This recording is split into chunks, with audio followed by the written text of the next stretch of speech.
Locker Room, with all the sports news you need, live. Good afternoon. Welcome to the Locker Room on a Sunday afternoon. We are got a busy show this afternoon because we're going to be looking back at all the SPFL games. I'll also be taking a quick look at some of the games that have taken place in the SPWL Cup today. There's a few games just finished and a couple just starting. Delighted to be joined by Stephen Rayside. Stephen, how are you, man? I'm good. Are you all right? Aye, not bad, mate. one of these mornings are like. Also, Robbie Collins, I think, will be joining us very, very shortly. But as I say, we will be looking back at the games that have taken place today. I'll give you a rundown of the scores that happened in the women's game today. So it finished Boroughmuir 8, Livingston 0, Aberdeen 2, Gartcare 0, Montrose 0, Celtic 7, and Partick Thistle 3, Spartans 2. There are two games just kicking off, Hearts against Glasgow City and Queen's Park against Hibs. And the games at 4 o'clock are Dundee United against Rangers and Motherwell against Hamilton. So if any goals go in during those games, I will let you know. But we've got a lot to talk about, a lot of games to catch up on. A lot of action yesterday. I'm looking forward to getting Robbie and Stephen's thoughts on that St Mirren Motherwell game yesterday. Bit of controversy on that one, so I can't wait to get stuck into that. And also, Hearts have ended the run of 8 straight defeats, but again, there wasn't a victory. But we will start at the game at lunchtime today, which was Rangers 1, Hibs 0 at Ibrox. Tom Lawrence's goal in the 34th minute, the only goal of the game. It was checked by VAR, but he was onside. There were chances in the second half. Hibs missed a penalty just before half-time. Kucherevich's penalty saved by Butland after a handball from John Suter, which I've heard Philip Clement say is never a penalty.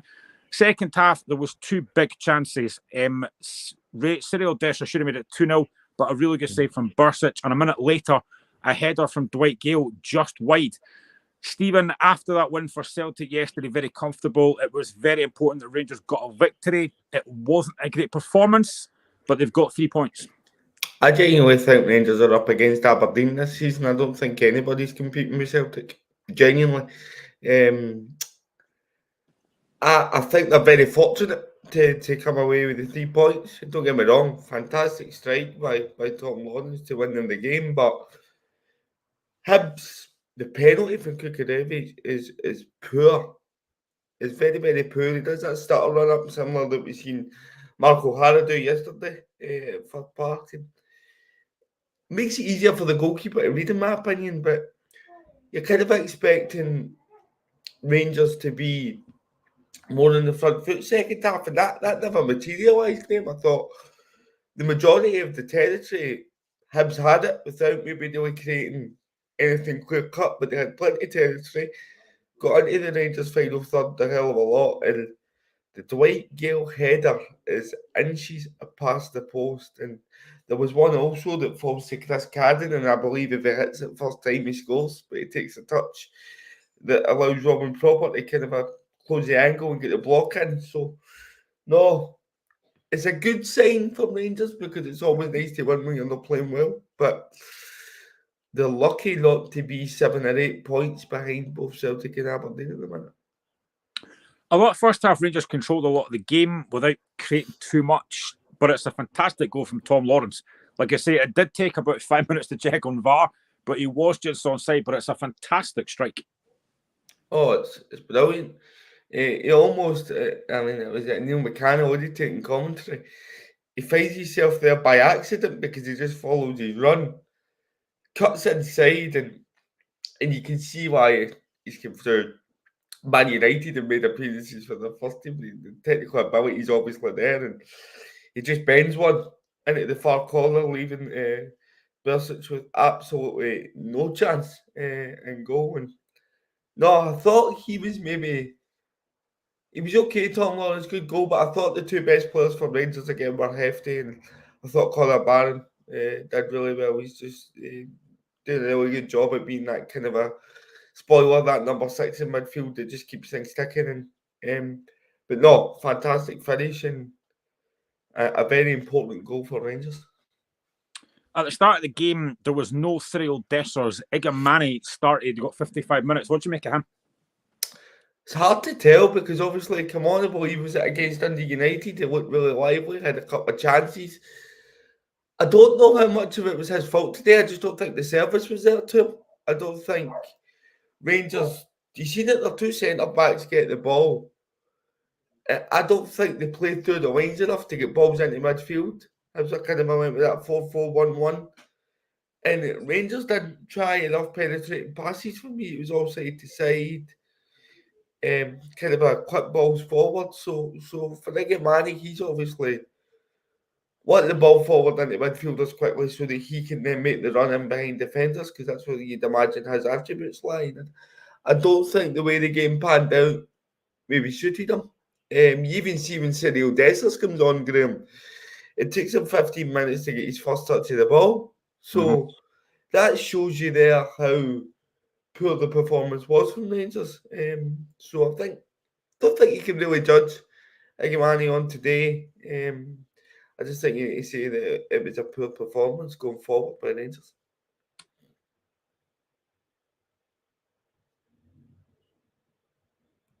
It's Graham. I think Graham might be away, but no. If you're in the comments, let us know what you thought of today's game. Obviously, Rangers running out 1-0 winners against Hibs, closing the gap with already as he's back. So I was just saying it's a poor performance by Rangers going forward rather than Iggy being poor, I think. Yeah, I mean, if we look at the penalty that Hibs do get, now, I heard folk come on just after the game saying it's not a penalty. There's been a lot of controversy about handball this season. There's already been a few incidents. It does hit John Souttar's hand. Do you think that's a penalty, or is it too close? Yes, I think it is a penalty. But then my other question is why? I'm going to go back to one at the start of the season, right? Connor Barron against Hearts. The elbow is at a very, very similar height and it's a very similar motion. Although, granted, Souttar's kind of a sliding, but they're similar in where they strike the hand. For me, it is a penalty, but for me, then you're looking for consistency in the game, aren't you? I don't know. Do you agree? Do you think that they're very similar handballs? I think they are, but again, I said it earlier on, like even last season, and you mentioned the word there, consistency. There is no consistency. They need to get this handball rule sorted, because I don't think anyone knows what the handball rule is. Now, the thing is, I said at the time, if the Connor Barron handball's not a handball, then fine. If that's what you're going to do all season, then I've no issue with that. My worry has always been that 1 week that won't get given, but the next week with a different referee, it might get given. And you can't have that. It's got to be consistent all the way through. And that's the big issue I've got. Yeah. It's been through the game in Scotland for a long time. Although I have to say, although we're going to go into maybe a game that I was at yesterday where this kind of contradicts what I'm saying, but I think over the course of the season, I don't think it's been as bad this year in terms of absolute howlers as we were sitting at this point last year. So I think there's a sign of a wee bit more consistency creeping in, but still, there's still errors being made, and I don't think there's any excuse with that. You got VAR, you need to get it right. But as you say, consistency's never been a commodity in the Scottish game, has it? No. Kucherevich steps up. It's a poor penalty. People are saying it's a good save from Butland. It is a good penalty. It's a good save. But I agree with you. I don't like these started run-ups. Just pick a corner, go up and smash it. I don't like these started run-ups. And it's a poor penalty. You see the difference in somebody like Lennon Miller, who just continues his run. It's a consistent motion and he picks his spot. That's the way penalties always were. These stuttered run-ups have only kind of started to creep their way into the game, haven't they? I think Ivan Toney, who's got a brilliant record for doing them, by the way, he's the one that kind of that's his signature, if you like. I think he's only missed one penalty in his career, Ivan Toney, for doing that stuttered run-up. But James McFadden made a great point. See if you've got a record of doing that, like Ivan Toney has, and you do it all the time, by all means use it, but it's so difficult to then generate the power to beat the goalkeeper. And if the goalkeeper doesn't move first, then he's going to be able to pick where you're going. And that's exactly what Jack Butland did. He waited. He knows where Kucherevich is going, and it's a comfortable save. I always mind listening to my hero, John Robertson at Hearts, and he was asked about taking penalties. And he said he used to go up and he just thought, pick a side, don't change your mind, and just hit it. That's the way penalties should get taken. These started run-ups, Jorginho did it for Chelsea numerous times. I think he missed a couple. But just go up and hit it. You know, Lennon Miller's a perfect example of that. A young laddie with that confidence. Just go up and strike it.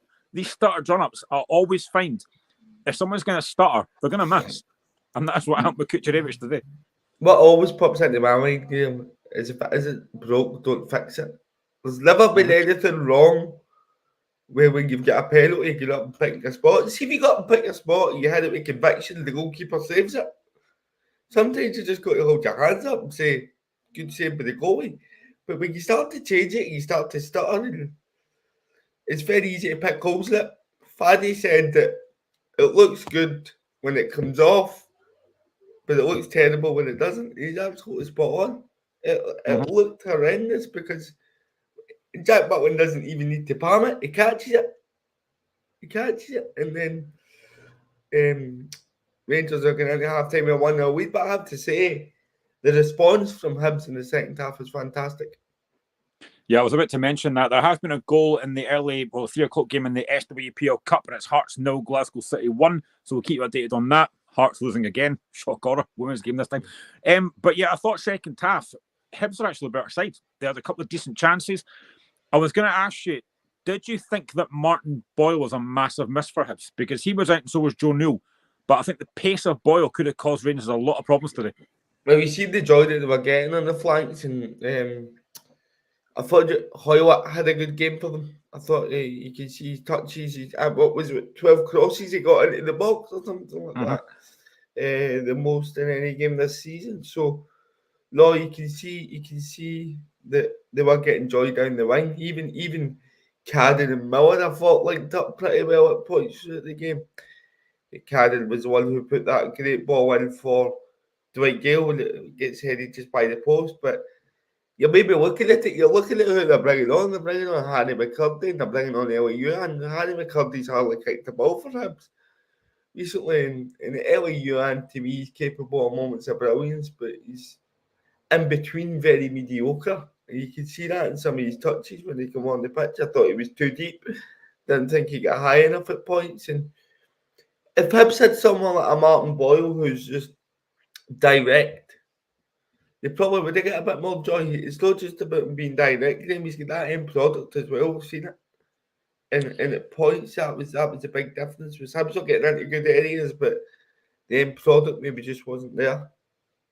I think if you're looking at Rangers' second half, you could tell they were getting nervy. I don't know if you noticed this, but Thomas Cherney had to go at the Rangers fans and then got taken off a couple of minutes later. You could tell how nervy the fans were getting in that game. Yeah, Cherney, he kind of gesticulated to the fans, telling them to bolt, didn't they, after they kind of passed the ball back instead of going forward. But then that wasn't just Cherney. I think that was symptomatic of a lot of Rangers players. Proper.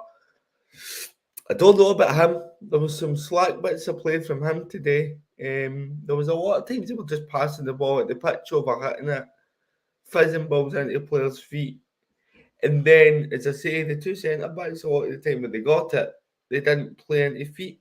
There was one in the second half where John Suter zips one into Kieran Dowell's feet and he gets turned and then they get forward. There wasn't enough of that. And that to me is what you expect for Rangers.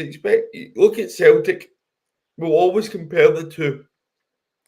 Celtic played through the lines at every opportunity against St Johnstone, but they had players in positions that allowed them to do that. There was constantly players running forward. I just felt that there was a lot of static elements toward Rangers play. There wasn't very much movement. And it was very, very lackluster. And that the way they performed on the ball allowed the nerves to set into the crowd because it just allowed Hibs to grow in confidence. And you seen it. Yeah, I mean, I didn't think second half it was a particularly great second half, but I mentioned him earlier on. He's an enigma, Cyril Dessers. Now, he does score a lot of goals, but he does miss a lot of good chances. And in the second half, 81 minutes, there's a chance to go 2-0 up. He heads it. It's a really good save from Bursic. But from that position, should Dessers be scoring that? I think it's a great save rather than a poor miss. Dessers has done everything he can. I think he's headed it on target. He's headed it back the way the goal is coming. And it's a brilliant save for Burswich. I've just got somebody that's commented on my Twitter saying that Rangers should have scored 3 or 4 in the second half. What game they were watching, I don't know, because I can only think that's a real Jesser's chance in the second half that they really had. I don't think they had many other chances. I can't remember Bursley's making a save apart from that. No. Chance. Nope. So that's a kind of a bizarre analysis of the game for me. But no, he should have buried the game and perhaps made it a bit more comfortable. And that's always been the thing about Cyril Dessers' game, isn't it? Was it 22 goals last season? But the amount of chances that he misses in between that, and he doesn't take Rangers penalties. Think of how many goals he could have if he did both of those things. I know that Lennon Miller's not a striker, but I always find it strange that a striker doesn't take penalties, because you're going to get yourself more goals if you take penalties. Like John Robertson would never not take a penalty for Hearts. I just find it strange that a striker doesn't take penalties for Rangers. I think it's okay when you've got somebody like James Tavernier who's got a good record from penalties. But in any other club where there maybe isn't that designated penalty taken, it should always fall on the striker. Even with us, to see young Wedding step up and say, I've hit that. The bottle and the character that young man showed to step up against Dundee United in the last minute and just dispatch a penalty to put us in a semi-final last week. He's years above his age, honestly, in terms of maturity. You can see by the way that he celebrates it, Graham. He's nonchalant about it. He expects to score.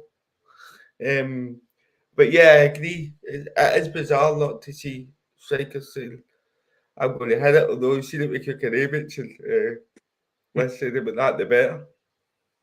In terms of Rangers, they still find themselves 5 points behind Celtic, but it was an important win. Their next game is now in the Europa League against Lyon, who were drawing 1-1 with Toulouse the last time I saw it, and they're currently sitting 15th in their league, in League One out of 18. Is that a game you think Rangers should be looking to win, especially at Ibrox? Well, given the fact that at Ibrox, given the fact that they've had these European nights in the past where we've seen them beat teams like Leipzig, Dortmund. I know there's a lot of players that are new in the squad, but we spoke about it at the beginning of the season, didn't we, with Rangers being at Hampden, the kind of impact that would have on them not having that backing, or that Ibrox feel, if you like. But now they've got that back. They've already won their first game. They seem to be turning a wee bit of a corner, but to be honest, Graham, they've still not overly impressed me. They still haven't. Well, I think a Rangers side. That to me, doesn't strike me as a Rangers side that's going to strike fear into any opposition.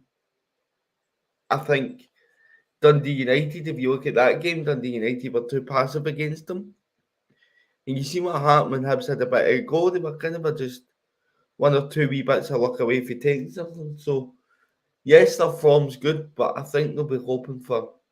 They'll need a better performance on Thursday night. That goes without saying, but certainly be hoping for one. We mentioned this on Thursday, myself and Michael with Andy when he was on the show. Rangers in Europa League are a different side.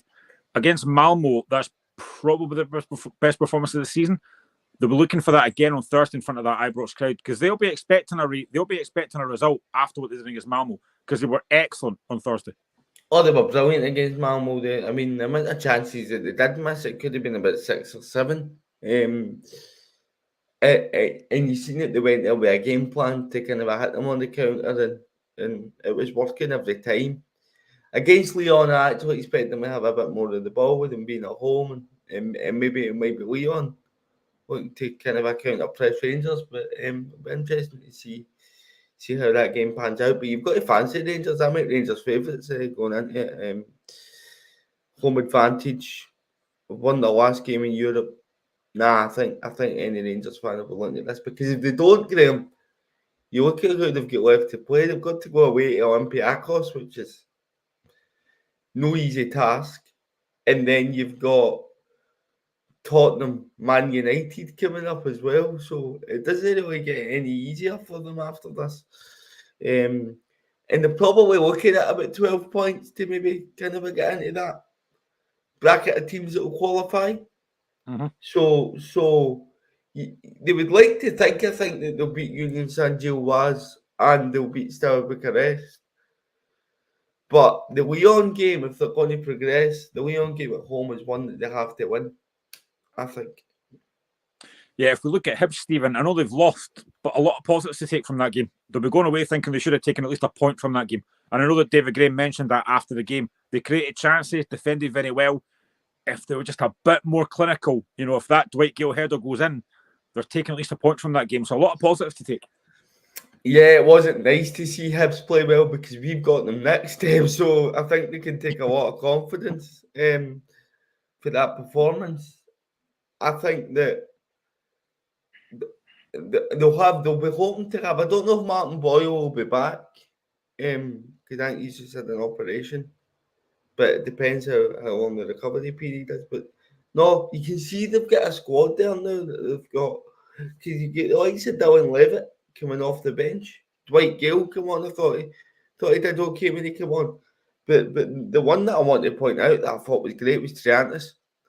I thought Triantis and Kwon in the middle of that park were fantastic. And that they just kind of they stifled Rangers and they allowed Hibs forward players to get on the ball with the way that they played. So it's going to be a really tough game next week going to Easter Road. But we're in good form, so quietly confident, but again aware of the threats that Hibs carry. There's been a lot of talk recently, and I've said this myself. I thought David Gray was a cheap appointment. Maybe that's a bit harsh after the whole Stephen Naismith thing. But you can kind of see that he's got something out this Hibs team. They do look very solid defensively. I thought Ek Patel was decent today. Again, Bursic probably would expect to be a lot busy, but didn't have a lot to do. But Hibs do look like they've got something about them so far. No, they definitely do. And I mean, they have only won the one league game this season, though.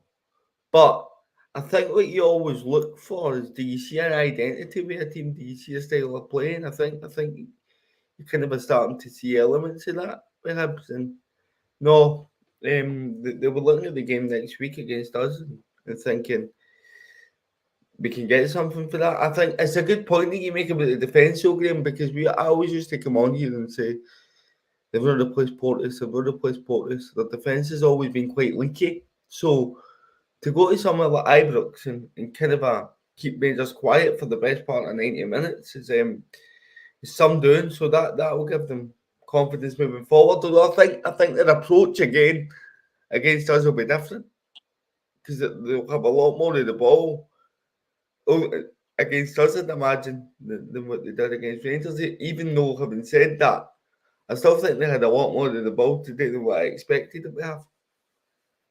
Another goal in the SWPL Cup. It's now Queen's Park 0, Hibs 1, and it's still Hearts 0, Glasgow City 1, so we'll keep updated on those.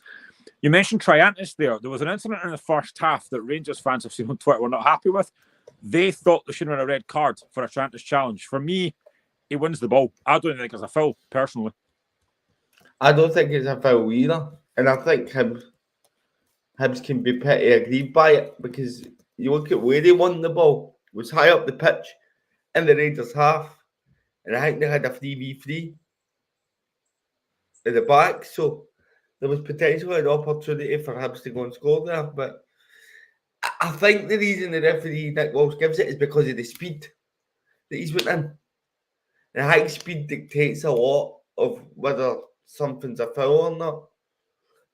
But for me, he wins the ball clean. And yeah, I don't get where people are saying it's a red card. It's never a red card. He's low. All right, he does slip and his other leg comes through, but it's a one-footed tackle. He wins the ball. I'm with you. I don't even think it's a foul. So Rangers 1, Hibs 0. Rangers currently sitting third, Hibs sitting ninth, but a positive performance from Hibs today. Let's go to a team who are very, very positive just now. Yesterday's action, St Johnstone 0, Celtic 6. A double from Kyogo, a goal from Bernardo, McGregor, Maeda and Ida made it a very comfortable night for Celtic. We'll get to St Johnstone very shortly. Now, last season, Stephen, there was a lot of criticism about Celtic. The style of football, they were very dull to watch. There was a lot of people not happy with the board. This season, Celtic look a fantastic side, playing some free-flowing football. And yesterday, they were absolutely sensational. And some of the goals they scored were sublime. They look electric, don't they? And see, as a football fan, I think there's times where you can just appreciate good football. Mhm. Some of the football that they played yesterday was, as I say, it's night and day above anything in this league. Night and day. But that's because of the finances that they have available to them. So that's where they should be. And I think that's where a lot of the frustration from Celtic fans was coming from. Is that with the amount of money that they've recouped over the last, 4 or 5 years, they should be night and day ahead of anybody. And we're finally starting to see it.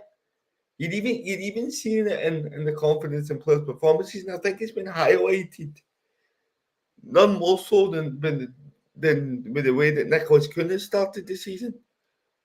He was okay at points when he came in last year, but I think he's been one of the best players this season. And then you even look at the boys coming off the bench. I thought Valle did well when he came on. And I thought, look, McCowan was brilliant when he came on. So you look at the strength and depth that they've got. It's why they are where they are. But what about Dyson Maeda? Can we just talk about him?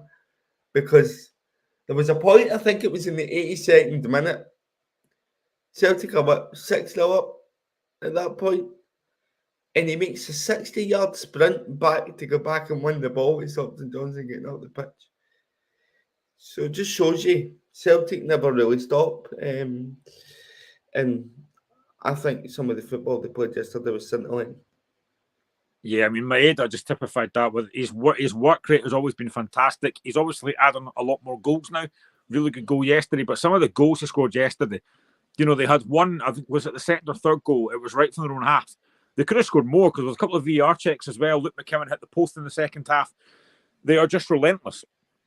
I said start the season, I think Celtic could go unbeaten because I don't see who's going to beat them. They are miles. You look at performance level to yesterday from Celtic. Now, I know St Johnstone are not a great side just now, but performance level from Celtic to Rangers today, it is so far apart. It is incredible. I mean, Kyogo gets a double yesterday. I thought Bernardo was really good. And yet again, Callum McGregor scores an absolutely fantastic goal. They're just a fantastic side just now. It's almost as big as the gap between the sides for me when Rangers had Pedro Caixinha. It's getting to that point.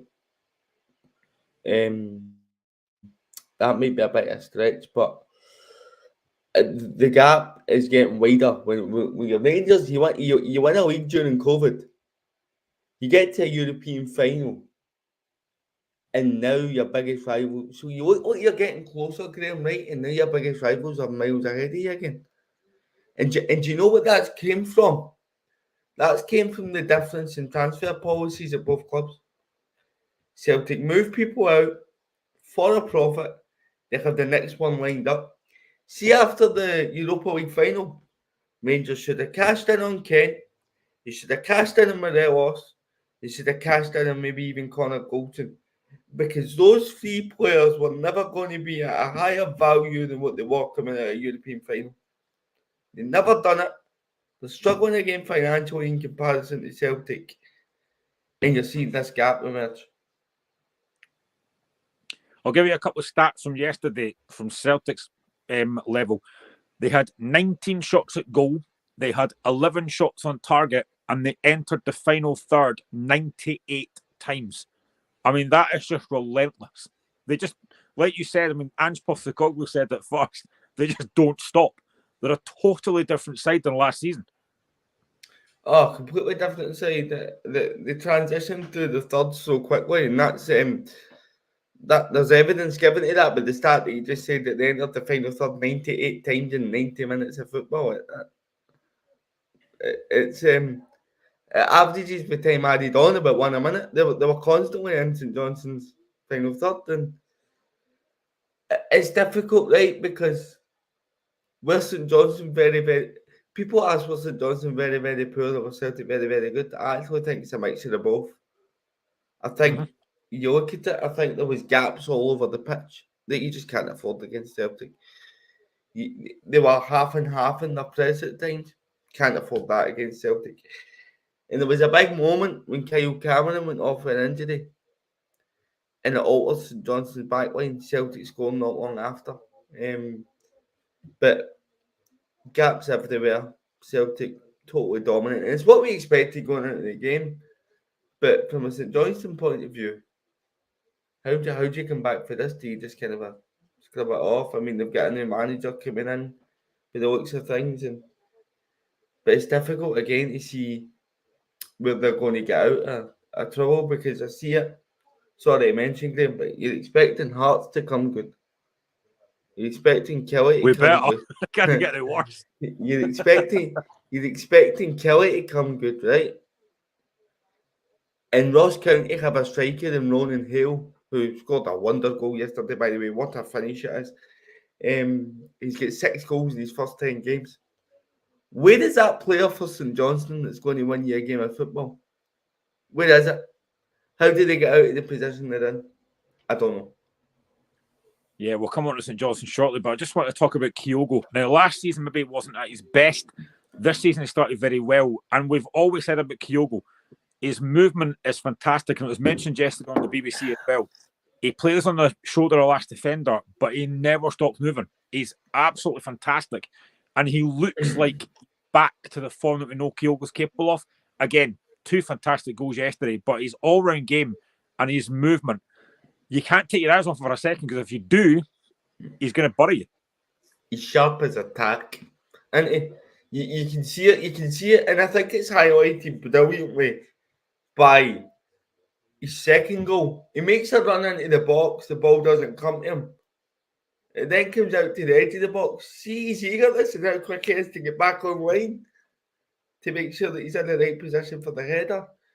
He's an absolute defender's nightmare, and I actually think there's a lot of chances that he misses as well. There was a couple in the game against Slovan Bratislava that he should have buried. But he's getting there, and you can see it in his movement. I think at the start of last season, he looked sluggish, didn't he? But we were under the impression that it was because he was being asked to drop a bit deeper. You've got back to where he's best now and playing on the shoulder of the defences. And can I tell you something? It's no surprise to me that he was linked with Man City. It might be a surprise to some folk. Obviously, he's not going to start over Haaland. But can you imagine bringing him on and putting him on the shoulder with the players that they've got? I think he would be a really good backup striker for a club like Man City. I mean, not just for St Johnstone, but anyone else. You're taking off Kyogo. You're bringing on Adam Ida. I mean, again, Ida, when he came on yesterday, really, really good goal. Fantastic link-up play. Brilliant back heel in the box to set him up. Again, it went to VAR, but he was onside. I mean, that's the quality of bringing on a guy like Adam Ida, who we know has scored big goals in big games. And that's the last thing you want if you're a St Johnstone player, to see Kyogo got off and you're bringing Adam Ida on. Yeah, you're bringing on a £9 million striker who plays for his country. And again, though, you're saying it's terrible for St Johnstone. For Celtic fans, it must be good to see the substitutes coming on and having an impact, because they're now at the point where they don't need to worry about injuries. If Kyogo gets injured, they must be confident that Ida can just come and slot in. If one of the midfielders get injured, you've got Hatate on the bench yesterday, and you've got Luke McKeown on the bench as well, who I thought came on and did brilliant. So the options that they have over the pitch is frightening for any team. Frightening for any team. I don't see where they lose. We've already said that. But you're right. If you're St Johnstone, wow. You're just like, any chance of a break here, lads? But unfortunately, as we spoke about, when you're playing Celtic, there is none. I mean, again, Paulo Bernardo looked really good. A fantastic goal from him yesterday. But if you're a Celtic fan, you were gutted that Matt O'Reilly left. He got you a lot of money. But you're bringing a guy like Arne Engels, who, again, has settled very well so far for Celtic. He's got a terrific way to pass, doesn't he? His way to pass is is fantastic. He's good with the ball in tight areas. He's a different player to O'Reilly to me. They're not the same, but in terms of what he brings to the team, I think he brings just as much. I think he's been an absolute fantastic addition. And you mentioned Bernardo. But I was surprised that they re-signed Bernardo because Bernardo didn't really set the world on fire for me when he was here last season. But he looks as if he's come on leaps and bounds as well, Graham. He looks a much better player that they had last season. But no, we talk about strength and depth, and as I say, Celtic have it everywhere. In terms of St Johnstone, I mean, it was kind of a free hit yesterday. Nobody expected them to win the game. But you mentioned it there earlier on. I mean, how could that affect them? They've got no manager. Now, before we came on air, apparently they're not going to get Tiernan Lynch. He was apparently linked, but now it looks like it might be former Motherwell player Simo Valakari. How does St Johnstone react to that defeat yesterday? And do you think Valakari would be a good appointment? He was at Riga. Do you think it'd be a good appointment for St Johnstone if he's the one that they get? Yeah, I think he won a title at Riga, didn't he, as well? I think he did pretty well at Riga. He's someone that's been bounced about the Motherwell job for any time that we've had managers sacked. I think he was even down to the final two and close to getting it at one point. So I'm really intrigued to see how Simo does with that team. Because because he's been linked with us, but I don't know why anyone would take it, Graham. I don't know why anybody would take it, because to me, where are the assets? What have you got to work with? I mean, Scott Brown was being bandied about, and by all accounts, he didn't want it because of what he's building at Ayr. So that shows you where St Johnstone are at. If you're no longer in a position to attract a manager for the Championship to take a step up and take you. It's a big task he's got in his hand, and his first game's away at Ibrox if they get him in quick enough. So it'll be interesting. But I think for St Johnstone, you're almost looking towards January now and seeing like what business can we get done in January and how many points can we pick up in between. In the SWPL Cup, it is now Hearts 1, Glasgow City 1. So Hearts back in the game there. And still Queen's Park 0, Hibs 1 in the 3 o'clock kickoffs. Like I said earlier, there's 2 4 o'clock games. So we'll keep up to date with them if any goals go in while we're still on air. But we spoke about this on Friday, Stephen. I know Alistair said this numerous times as well, our resident St Johnstone fan. They don't have a lot of quality. And I said this on Friday. The recruitment from St Johnstone has been terrible. Craig Levine, all he did was sign players that he knows, like signing ex-Hearts players like Mackenzie Kirk, who I do like, Jason Holt, Uche Piazzu, who still isn't fit yet. They don't have a lot of quality. Now, the one thing I would say is, when they're finally back, I think Sidibe and Kimpioka are very good players because they've got a lot of pace about them. But apart from that, if you look at that squad, there's not a lot of quality, which is why I think a lot of folk like myself, like you, like Michael, and even Alistair himself, start the season said St Johnstone are probably favourites to go down. Now, Hearts at the moment are in a bad position, but I just don't see any quality in that St Johnstone side. It's always a bad combination, Graham, when your defence is leaking goals and your front line isn't scoring them. And that's the issue that St Johnstone have. I mean, even if you look at the game against, was it Ross County? Was it 2 free kicks he scored against County? Was it Nicky Clark? 2 great free kicks, so they still don't win the game. And they still don't win the game. So what are they creating for open play? Where's the creativity coming from open play? It's really, really concerning. And obviously, the new owner in now, Jeff Brown's away.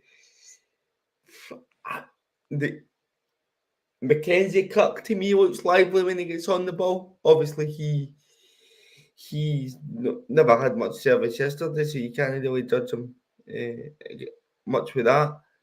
But so where is it coming from? Because Graham Carey's getting old. He's had great technical ability throughout his career, but where is that other player for midfield that can go and create something for me? Where's the winger that's going to take people on and get crosses into the box? And there's elements that you need in a squad that I don't think they have. And obviously they've lost their goalkeeper, Mitov, to Aberdeen, and that's a situation that we've not even covered. Between Josh Ray and Sinclair, I think there's been a bit of chopping and changing, so they don't even have a settled keeper either. So there's a lot of problems there. And they need to rectify them sooner rather than later. Otherwise, I could see them being caught adrift. I really could. I know he's not been on for a while, so not has the chance to ask you this, but do you think the sacking of Craig Levein was the right call? Was it too early for you, do you think? Absolutely. I'm going to come out with quite a statement. I don't think Craig Levein should ever get another job in football. I don't. And that would come after the 4-6-0. I almost think he's a bit of a dinosaur in terms of his approach to games of football. I think the game's passed him by, and I don't think he's evolved with the way that football's going.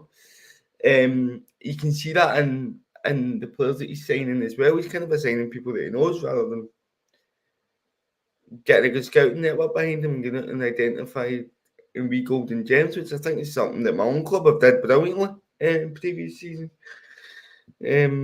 So I think it's absolutely the right call. And it's nice to see them going down a different avenue, maybe a Valakari. You've seen how well it's worked for Aberdeen, bringing in a coach who's coached in Scandinavia and that neck of the woods. So, no, I think it'll be an interesting appointment, but I think it was absolutely the correct call to sack Craig Levein. Now, we are going to come back to the football very shortly, but I just want to touch on something that I've noticed in one of our group chats earlier on. Now, Alistair Blair, who you all know, he has sent something into our group chat, and I just want to read something out here. So, this is basically something that the SFA have said, and they've promised action into this.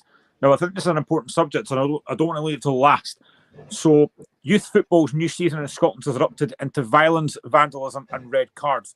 One teenage player was taken to hospital with a head injury following a post-match brawl involving coaches and young footballers, while another game was abandoned after a touchline spat between a youngster and a spectator.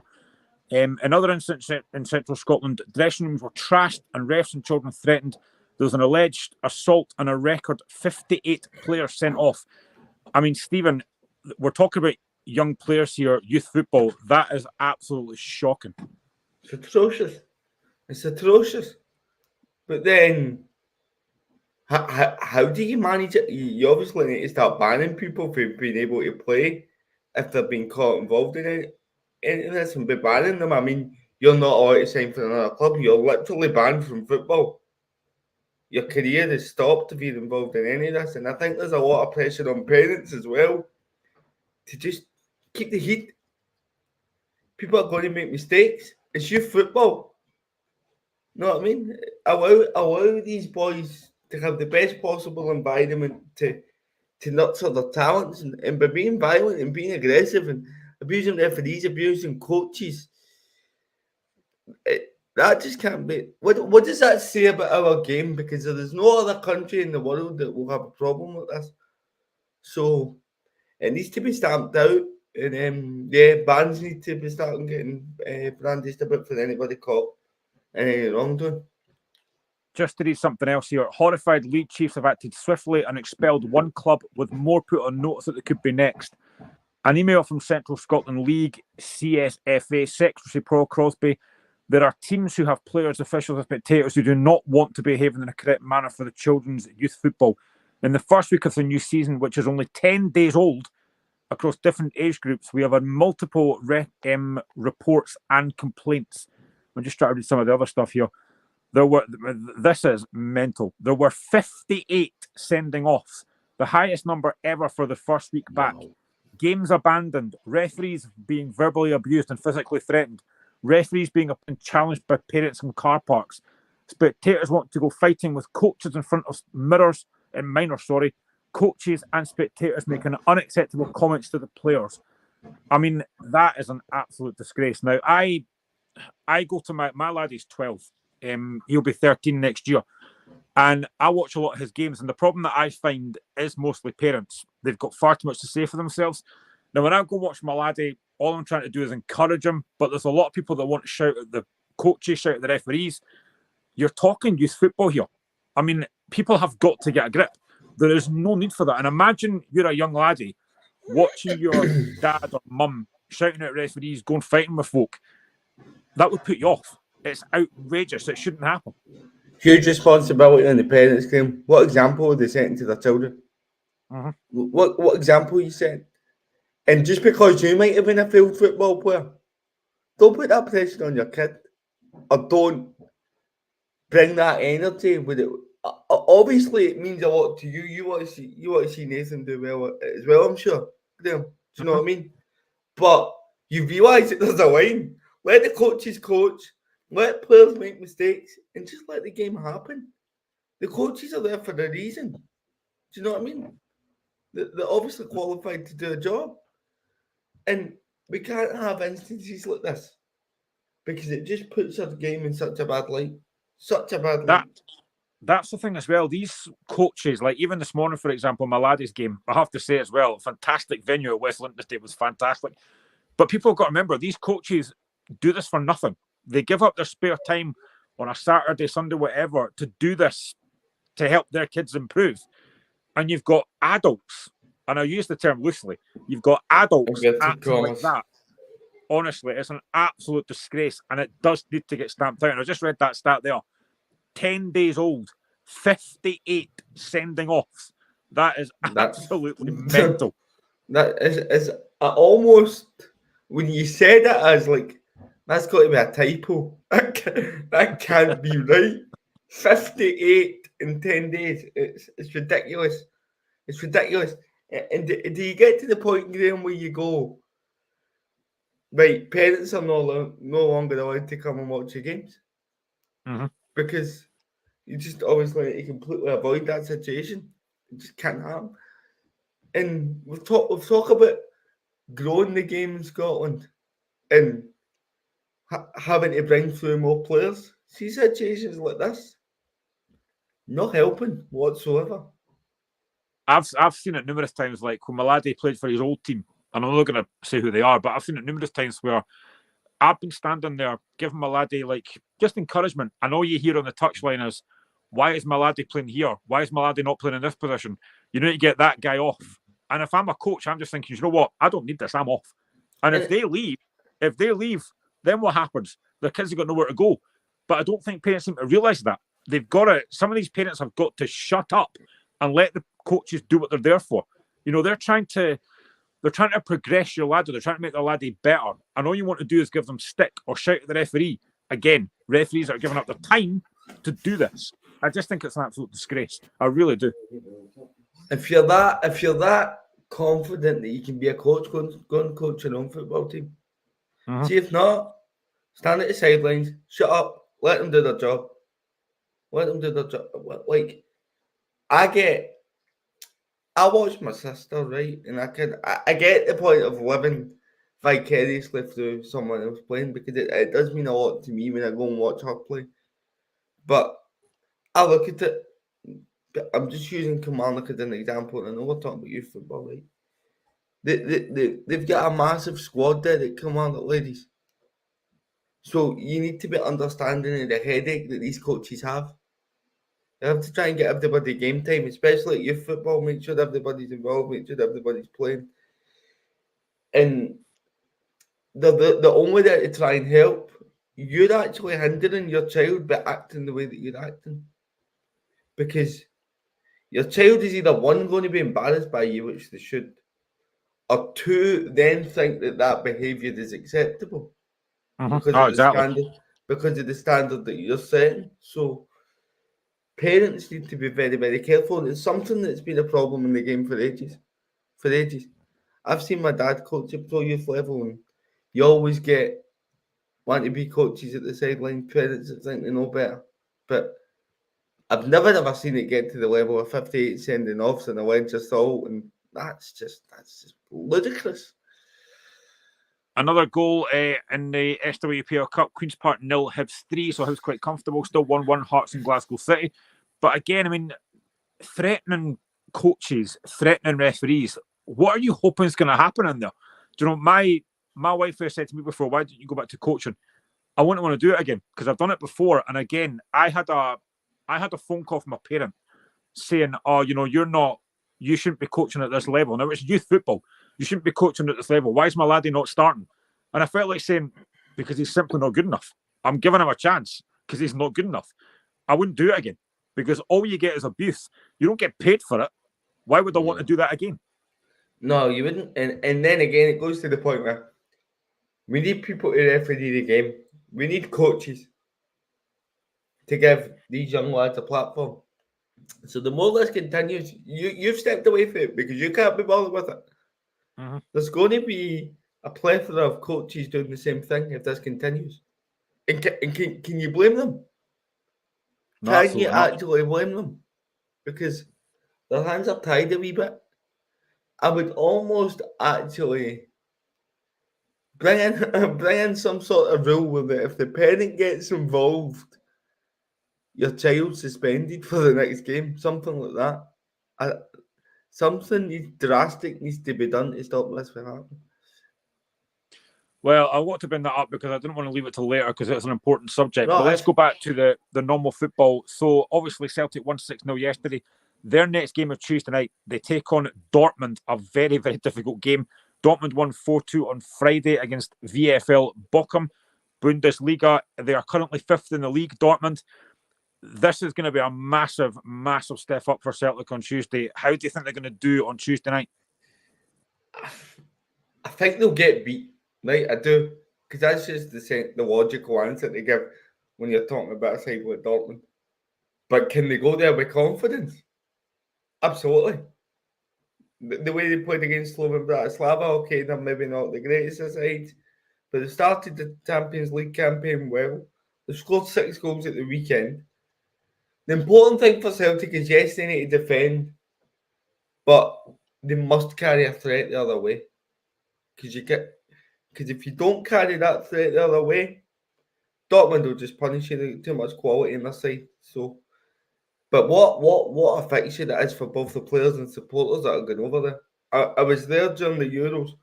What a stadium it is. It's probably the best stadium I've been to. I would say it is that good.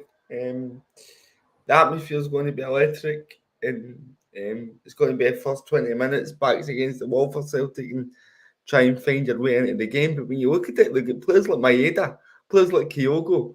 So if they want to sit back, they get players that can run behind the other way and get them up the pitch. So are Dortmund favourites? Absolutely. But do Celtic carry threats? Yes. You've got a player in Arne Engels who has played in the Bundesliga. So he knows what that league's all about. I think it'll be a really good watch, Graham. Do you know that? Because you know Celtic are going to try and have a go. I don't see them sitting in for a point. That's just not in Brendan Rodgers' philosophy. They might need to be more defensive, yes, but they will try and carry a threat the other way. And we're talking about Borussia Dortmund here, so it's an absolute mouth-watering tie for anybody to be watching.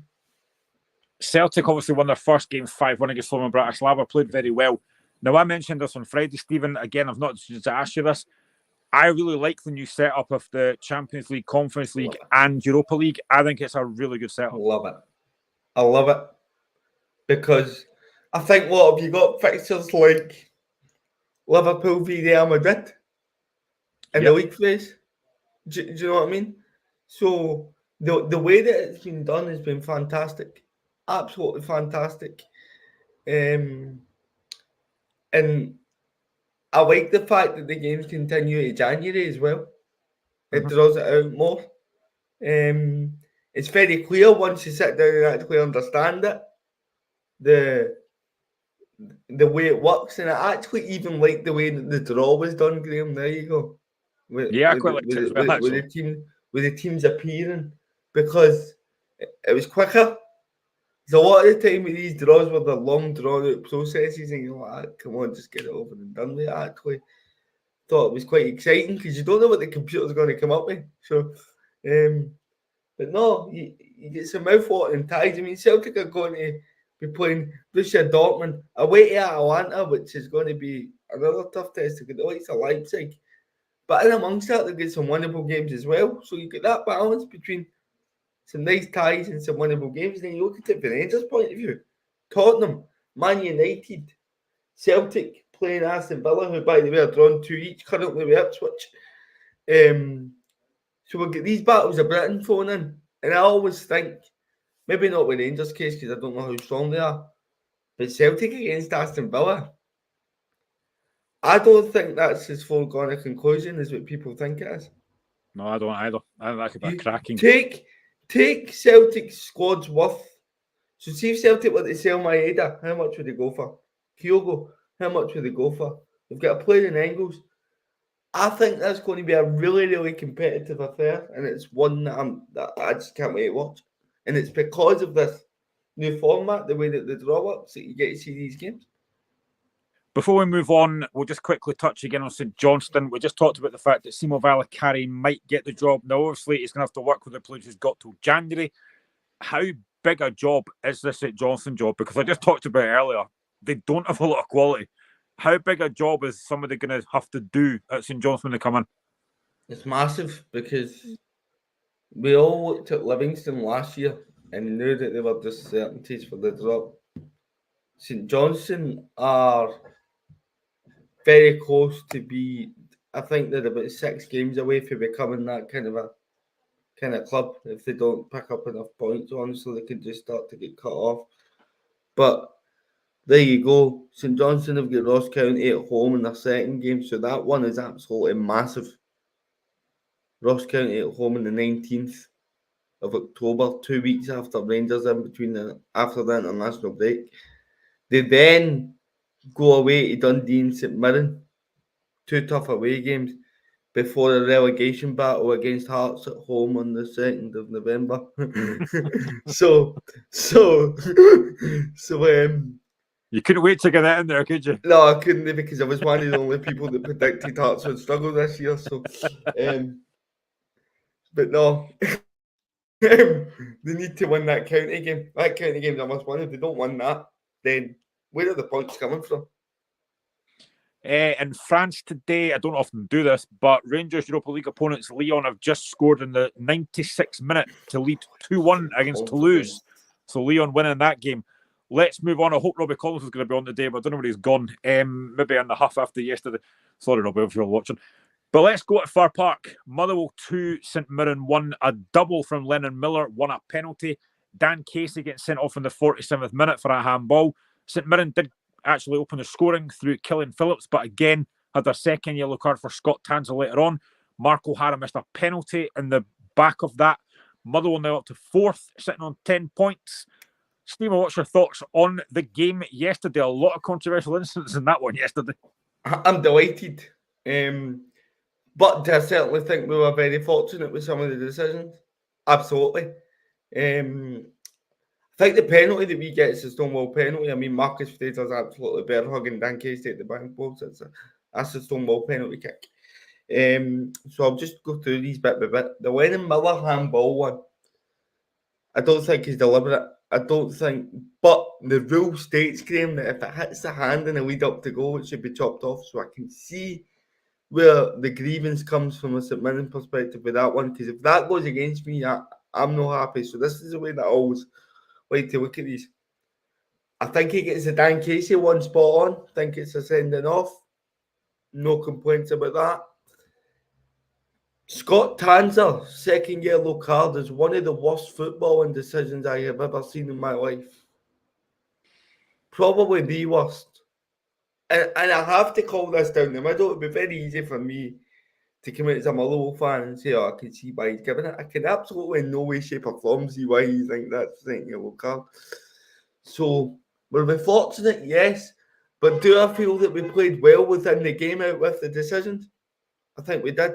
I think we did enough to at least take something for the game. I mean, Lennon Miller has a great chance even with 10 men. Apostolos Stomatolopoulos comes on and his header. It's a great save by Valerie Balcom. So we've had chances. Moses Abaye has one. So I think St Mirren can feel aggrieved that they've not taken something from the game and can feel aggrieved at decisions. But I'm happy with our performance in between that. Talk to me about Lennon Miller, mate. Again, a very, very nicely taken penalty yesterday on the back of the goal that he scored last week in the penalty. A young lad had taken a penalty last minute of a cup game. I mean, the guy's special, isn't he? He's a generational talent. I'm going to go that far. He can go. I'm going to come out with a statement here and people are going to clip it. he could end up playing in the latter stages of the Champions League for the club at that level. That's how good this boy can be, if he wants it. I'm running out of adjectives to describe him because he's only 18 years of age. We've seen him play as a kind of a deeper lying midfielder last season. This season, he's almost kind of been asked to do that. I seen somebody describe it, and I thought they described it perfectly. Is that Scott McTominay role? He's popping up in the box. He's getting forward more. He's got a number of assists from corners and free kicks. Scored 2 yesterday. Could have had a hat trick, maybe even 4. He's just a joy to watch. It's how he deals with the ball in tight areas. It's how he always wants on it, even if he's under pressure. He's got the weight of pass to go with it. There was a ball zinged into him for about 5 yards away from him yesterday, Graham. He stops it dead. And I'm just like, what a touch that is. That to me is when you know you get a great football player in your hands. And I'm hoping that he doesn't go to Celtic or Rangers. I don't think Rangers can afford them, so I don't even think that's a conversation. Because you're talking upwards of 4 or 5 million, maybe more for them for me if I'm selling them. I want to see him go to Italy.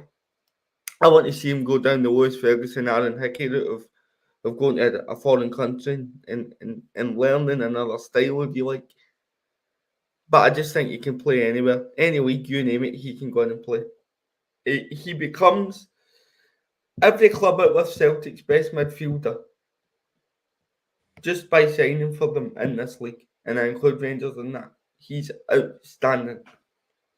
I've often heard players get described, some of them anyway, with a great football brain. But I genuinely think at 18, Lennon Miller does actually have that. He's a cracking player. And it surely cannot be long till he's in the Scotland squad, along with the guy we'll touch on later for Kilmarnock, David Watson. It can't be long till they're in the Scotland squad. He needs to be in the next one. He needs to just get him in. Just do it. Ben Doak, come on, did well. Lennon Miller's playing for, I know Ben Doak's at Liverpool, he's at a bigger club, but Lennon Miller's playing every week, one of the best players in the week. And I can guarantee you, Graham, if he's putting in the same performances for Celtic and Rangers, if he's playing in the Scotland squad right now. Mm-hmm. The only reason he's not is because he's playing for Motherwell. So it's ludicrous. It shows the problems that we have as a country. We talk about not giving youth a chance. We're scared to put him in. We are scared to put him in at an international level just now. You try to tell me he's not a better option than Kenny McLean? I'm not saying that he would start in the midfield, but nobody can tell me that he's not a better option than Kenny McLean because it's just false. He needs to be in the next Scotland squad, but do I think he will be? No. I don't think Steve Clarke has the cojones for want of a better phrase to select them in the squad. I think we'll find out soon because the Scotland squad must be announced in the next week or so because Scotland are playing in a couple of weeks' time. But St Mirren did get off to a great start, a great finish from Killen Phillips, a fantastic goal.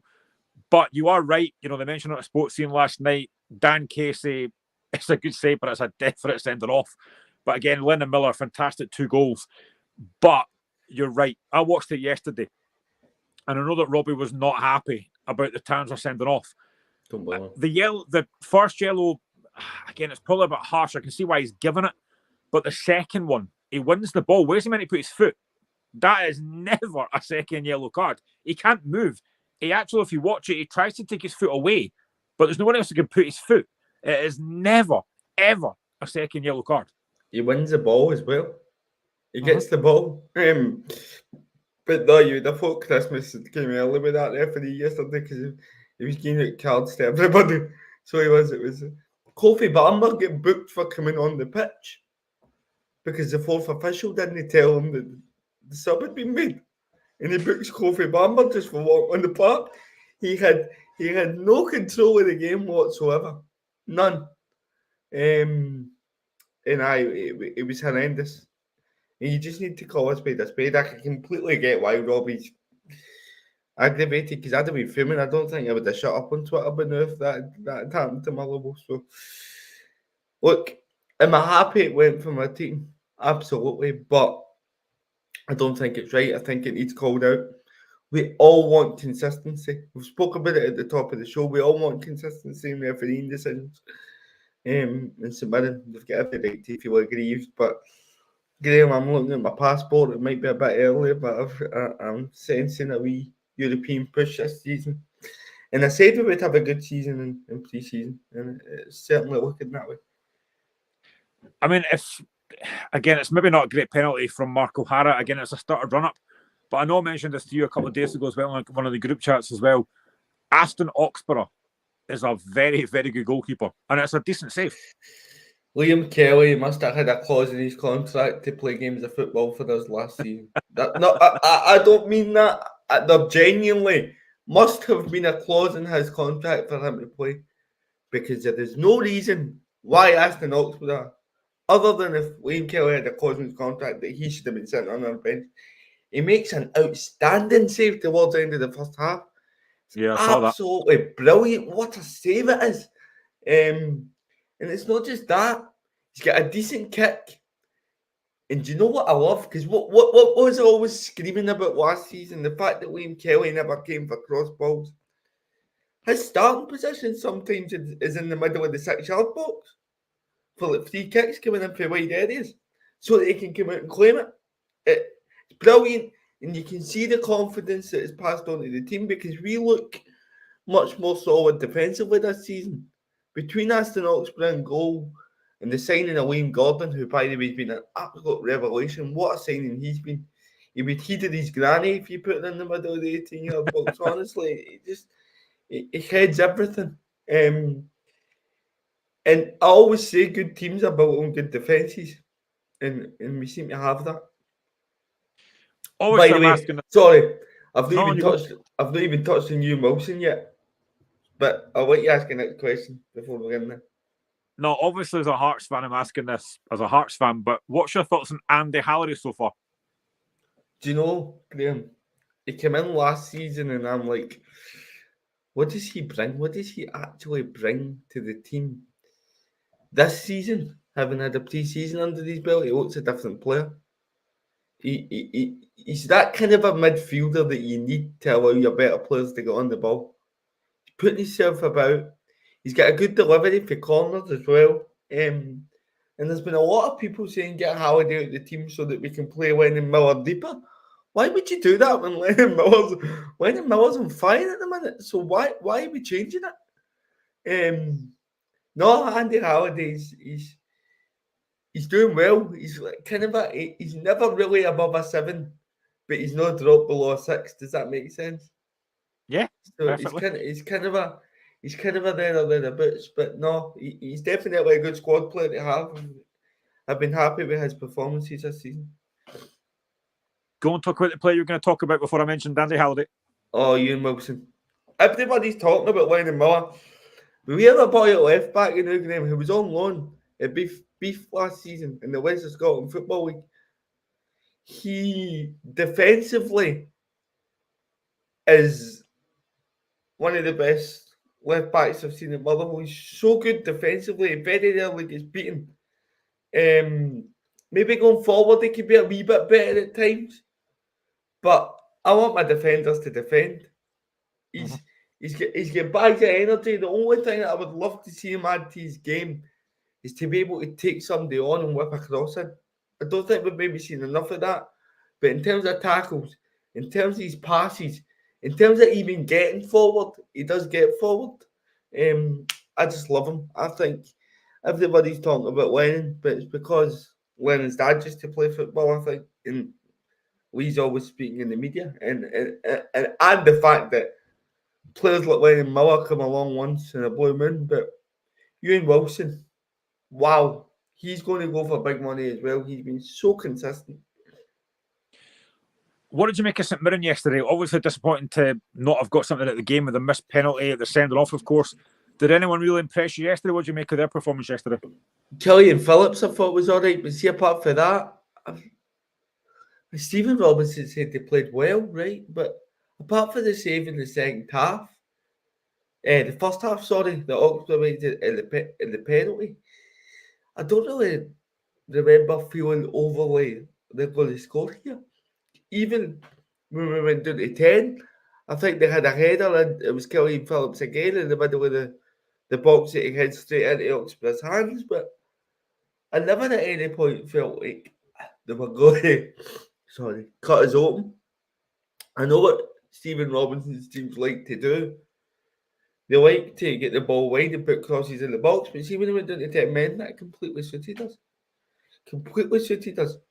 They needed somebody to run in behind, try and stretches, manoeuvre the defence, but we were then allowed to just set our stall up and defend for there.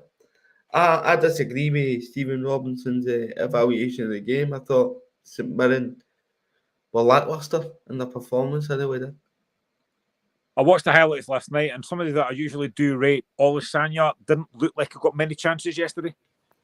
No, there was one where he ran in behind and kind of a hit first time.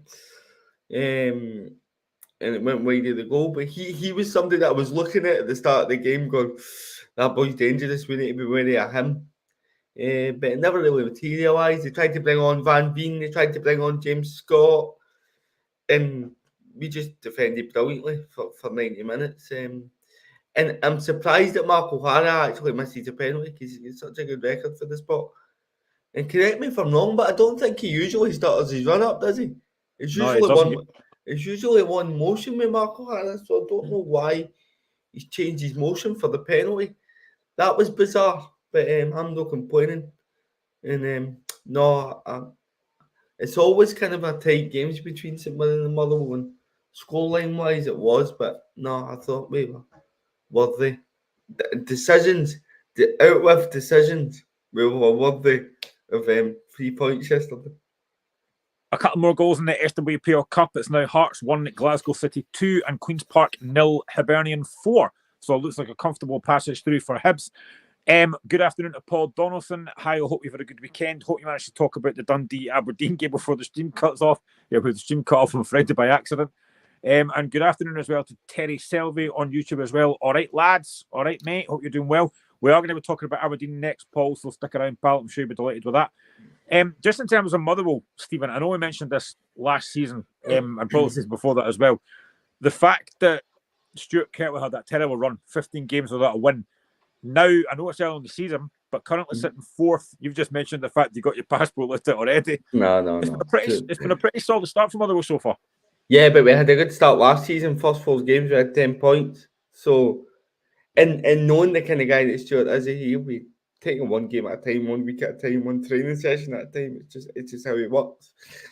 But I always backed him. You know that I backed him even during the 15 game without a win. I said keep him because we had a lot of big players injured during that 15 game run, and I felt like he needed January to bring the players in. He did that. Our form improved after January. Theo Bell became a goal machine, and I think what you can see this season, Graham, is last season we were kind of scraping for players towards the end of the window. See, this season we got our targets and we identified them quickly, got them in early, and we've gave ourselves a much bigger squad. I mean, we were relying on players like Ollie Shaw coming off the bench last season to try and do something for us. We've got Jack Vale out injured still, but yesterday we had Stamatopoulos, we had Tony Watt, Maswanisi. We've got options on the bench now that if it's not working, it can come on and hurt teams. And by the way, let me tell you, Jack Vale's injured. Sam Nicholson's injured. So there's players, Callum Slattery's another one who's injured. Johnny Katrombis, who was meant to be the backup right back to Stephen O'Donnell, he's not kicked the ball for us yet. So there's players that are injured that are going to come back and only make us stronger. To the point where I think that, sorry, Paul, because you're not expecting Aberdeen to continue this for the rest of the season, surely not. I think they'll be good. I think they'll be really good, but I don't think they're quite at the level of Celtic where they're going to go unbeaten. They've got a really hard run of fixtures coming up. So I think if Aberdeen get a few injuries, Graham, I think we've got more depth in them as a squad. And I think Terry, that we can. He's going to be talking about the United Killie game. Yes, we will be. We'll talk about Aberdeen next, then we'll talk about Killie after that. I'm saving Hearts till last deliberately because we're terrible again. Caden said I had Motherwell to go down. And Paul Donaldson said, watch the Motherwell St Mirren highlights. I thought the penalty was a penalty, but the red card did seem very harsh, which we basically both said, to be honest. It was never a send-off for Tanzer. And I wish that Robbie was on, because I know that he was furious. Another goal for Hibs in the SWPL Cup. It's now Queen's Park 0, Hibernian 5, and still 2-1 to Glasgow City. Just to run down the scores that happened earlier on today in the SPL Cup, it was Boroughmuir 8, Livingston 0, Aberdeen 2, Gartcairn 0, Montrose 0, Celtic 7, and Partick Thistle 3, Spartans 2. There are games kicking off at 4 o'clock. United against Rangers and Motherwell against Hamilton. So if any goals go in there, we'll keep you updated. There's also Man United against Spurs kicking off at 4:30. If any goals go in there as well, I'll try and keep you updated on that. But just to touch on St Mirren as well, Stephen, I know we'll talk about this more about Hearts later on, but again, there's been a lot of talk about Hearts' new manager, and Robinson was in with a shout of that. Personally, not for me. I think he's a good manager, but I don't want him at Hearts. Do you think Robinson would take the Hearts job if he was offered it? He's kind of always bandied about it every time he comes up, isn't he? His name's always mentioned. Would he take it? I think probably now he would, because he's had that stint with St Mirren in Europe. What's he building there? I don't think he can really do more with a club like St Mirren and take them to Europe. And that's the ceiling for the club like St Mirren. So, and it's not that, it's the money you get at Hearts. But I look at Hearts squad as well. I think that the squad's there, Graham. It's just about how do you get the best out of these players. And I said it when you signed Spittle and Danda. I was always worried about how you were going to fit them to the team, but they've not really featured, have they? Did they not both come off the bench yesterday? Yeah, it was weird. We'll get to later, but Danda, there was not one of the new signings in the starting 11 yesterday, which I found mental, to be honest. But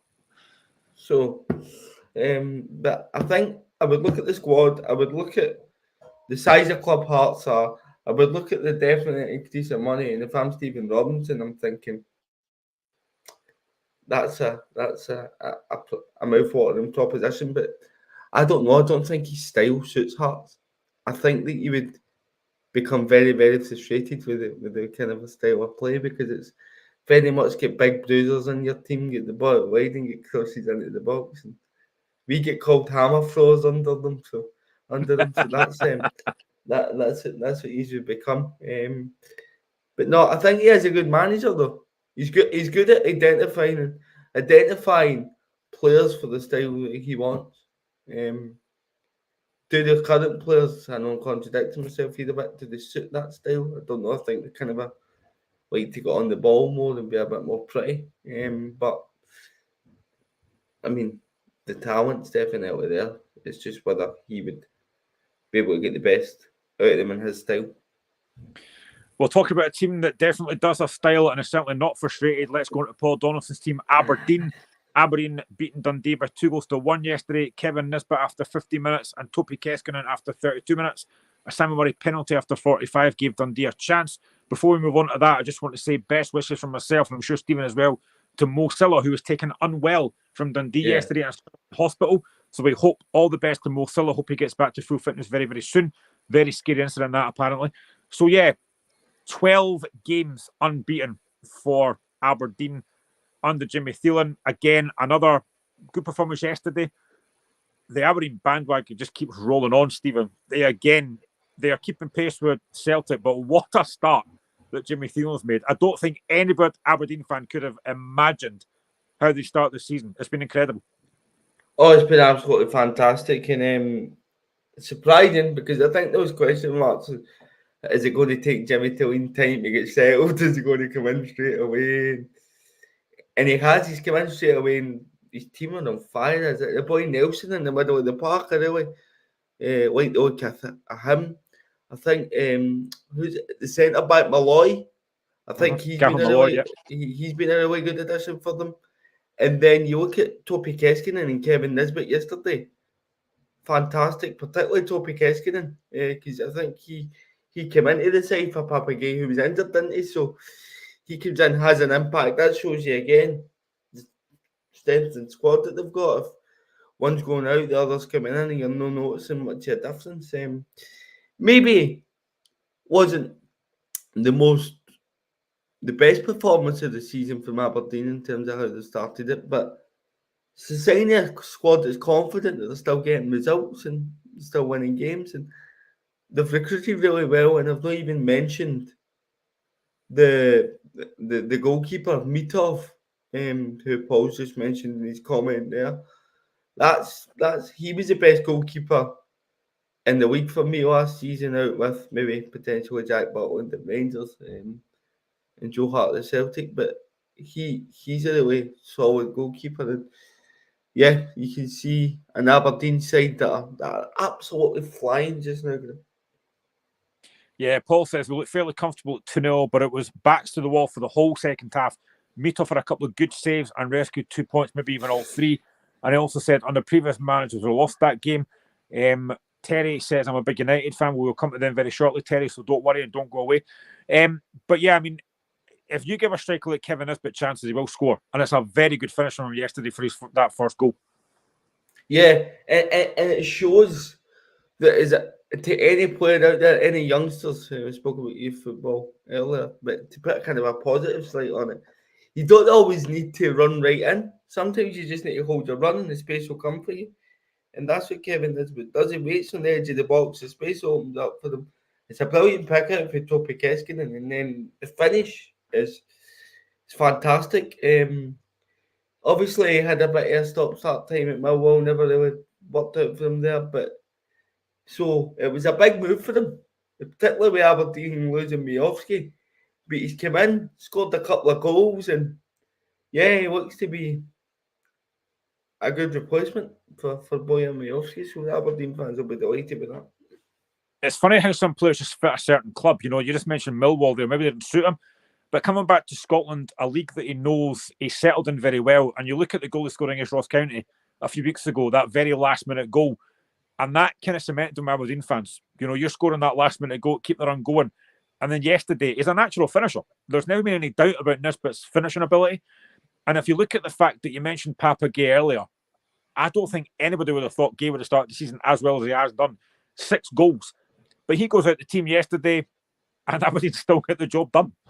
Yeah, but I think Papa Gay and Paul will be able to let me know if I'm correct in this. I think he's Jimmy Tillene has moved in position, hasn't he? He's kind of moved him out wide, whereas I think he was kind of playing more as a striker when he was appearing last season. So that to me shows the sign of a good manager as well, that he can identify, right, this player has these attributes, so maybe try him on the wing. He's got the best of Papa Gay, but I think to talk about Kevin Nisbet, which is what the question was about, I think big move for him, but in the sense as well, he's maybe trying to get himself back into the frame for the Scotland squad. So he's maybe thinking that he can come up here, do well, get 15, 20 goals this season and really put his name back in the hat, because I think if you look at it, it's a position that we're not really strong in. So there's definitely opportunity there for people like Kevin Nisbet to come up here, do well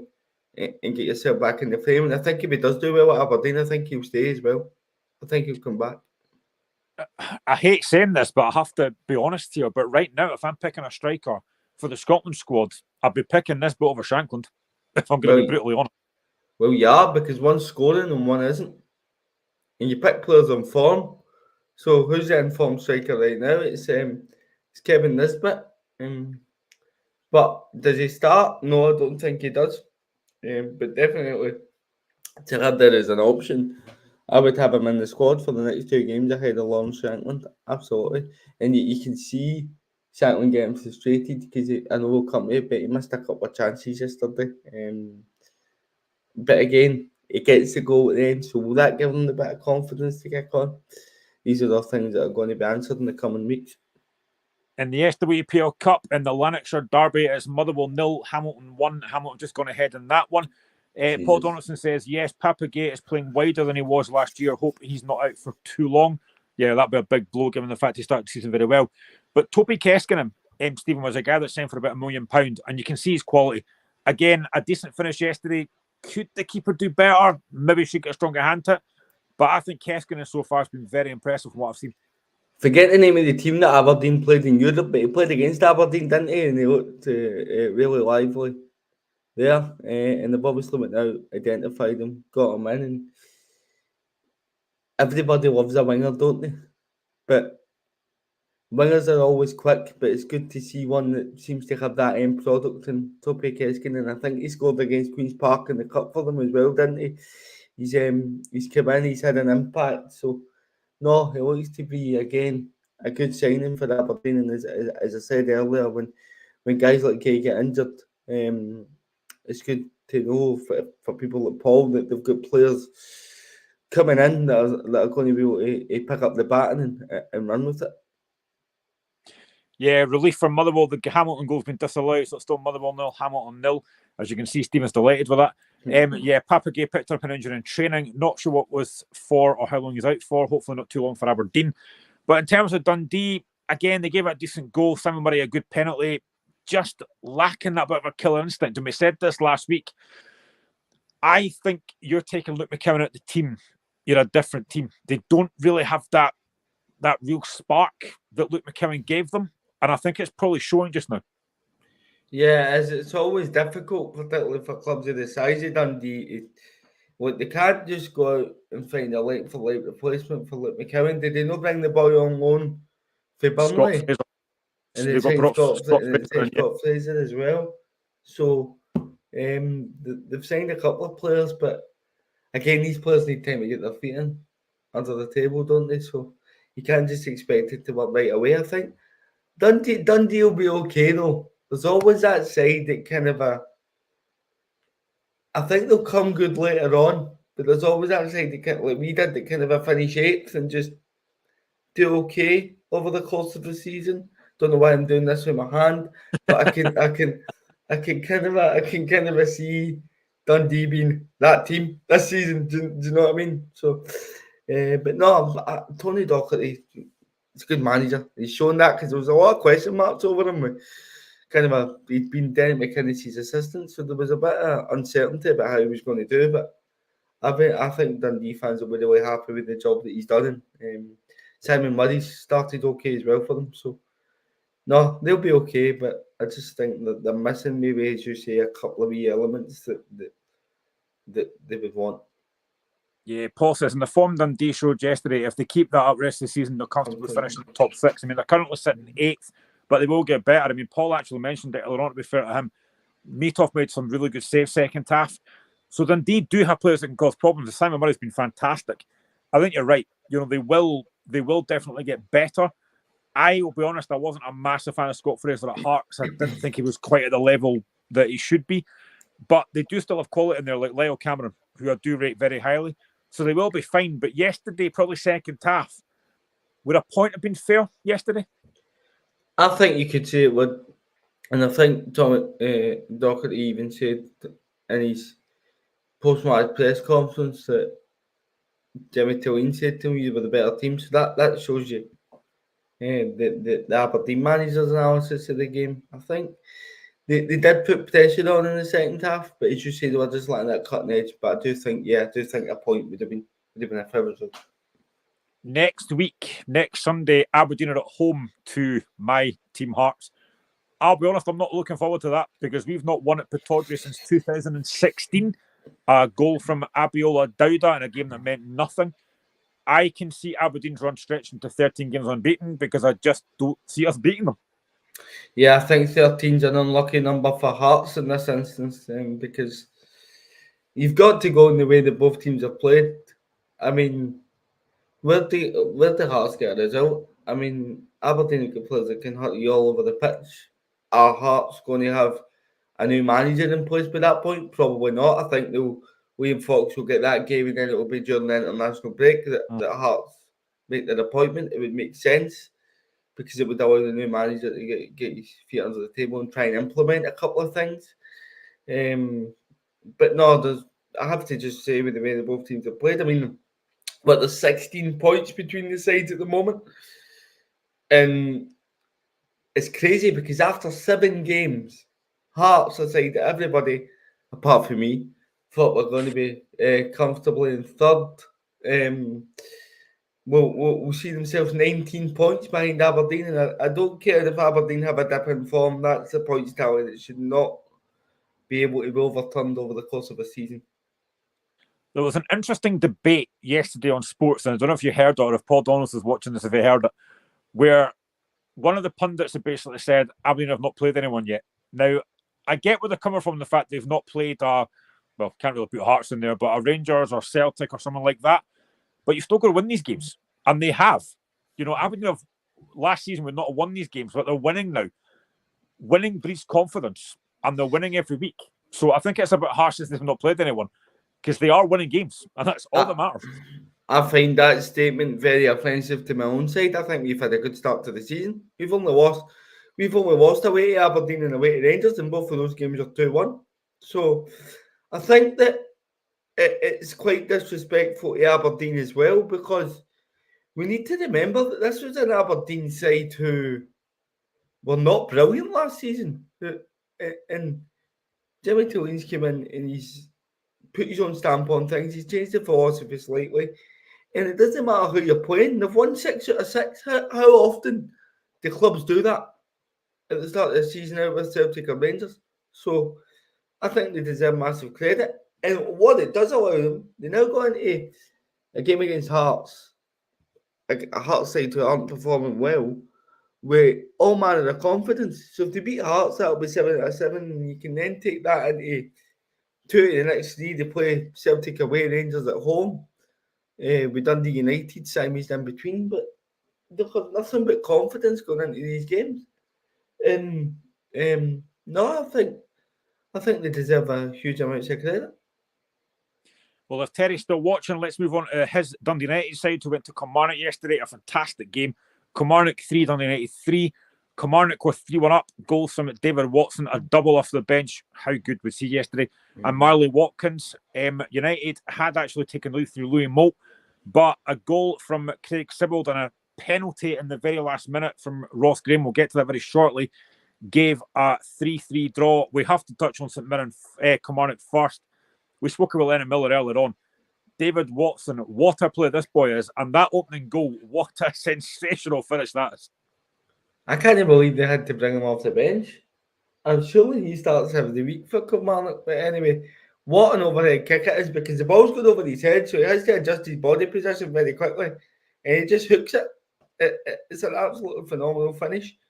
And then the second one, I think Matty Kennedy's had a shot. And I don't think he's crossed it at all. But Watson's made a great run, and he's just stuck his toe and sent it up the back of the net. Great performance for him, but I'm sure as we're going to get into defensive frailties. By the way, it's Tottenham 1, Man United 0 after 3 minutes at Old Trafford, sorry. But I think defensive frailties creep in, don't they, for Kilmarnock again towards the end. I know this is a Scottish football podcast, but I'm going to say this now, and I've said this previously. I don't rate Eric Ten Hag as a manager. I'm surprised he's still there, because I think he's a brutal manager. And I think that Ange Postecoglou is getting a real bad bit of stick in England. There was people talking about being under pressure. He's certainly going a good way to shutting a few people up. By the way, what a run it is! What a run it is for Van de Ven.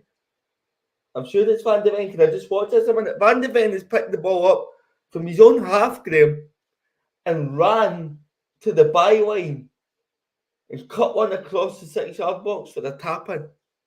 What a run it is! Anyway, but no, I don't rate Ten Hag as a manager either. But no, we're here to talk about Scottish football, so I'll let you prompt me. Paul says Aberdeen and the Hearts games, the home team usually always wins. Hearts will have travelled back from playing Europe on Thursday night, which worries me as well. In the SWPL Cup, it's now Queen's Park 0, Hibs 7. It's still 2-1 to Glasgow City against Hearts. Terry's still here, good stuff. Paul says, I think anyone who says that is very disrespectful to everyone else outside Glasgow, the league. Yeah. I'm happy for the West Coast media to keep writing off Aberdeen. Makes it feel a lot better whenever we prove them wrong, which is fair enough. But yeah, I mean, David Watson yesterday, just a sensational performance, and what a goal. But at 3-1 up, you'd expect him to win the game. Marley Watkins, after 64 minutes, you'd expect him to win the game. But again, it's a now no wins and 7 for Kilmarnock.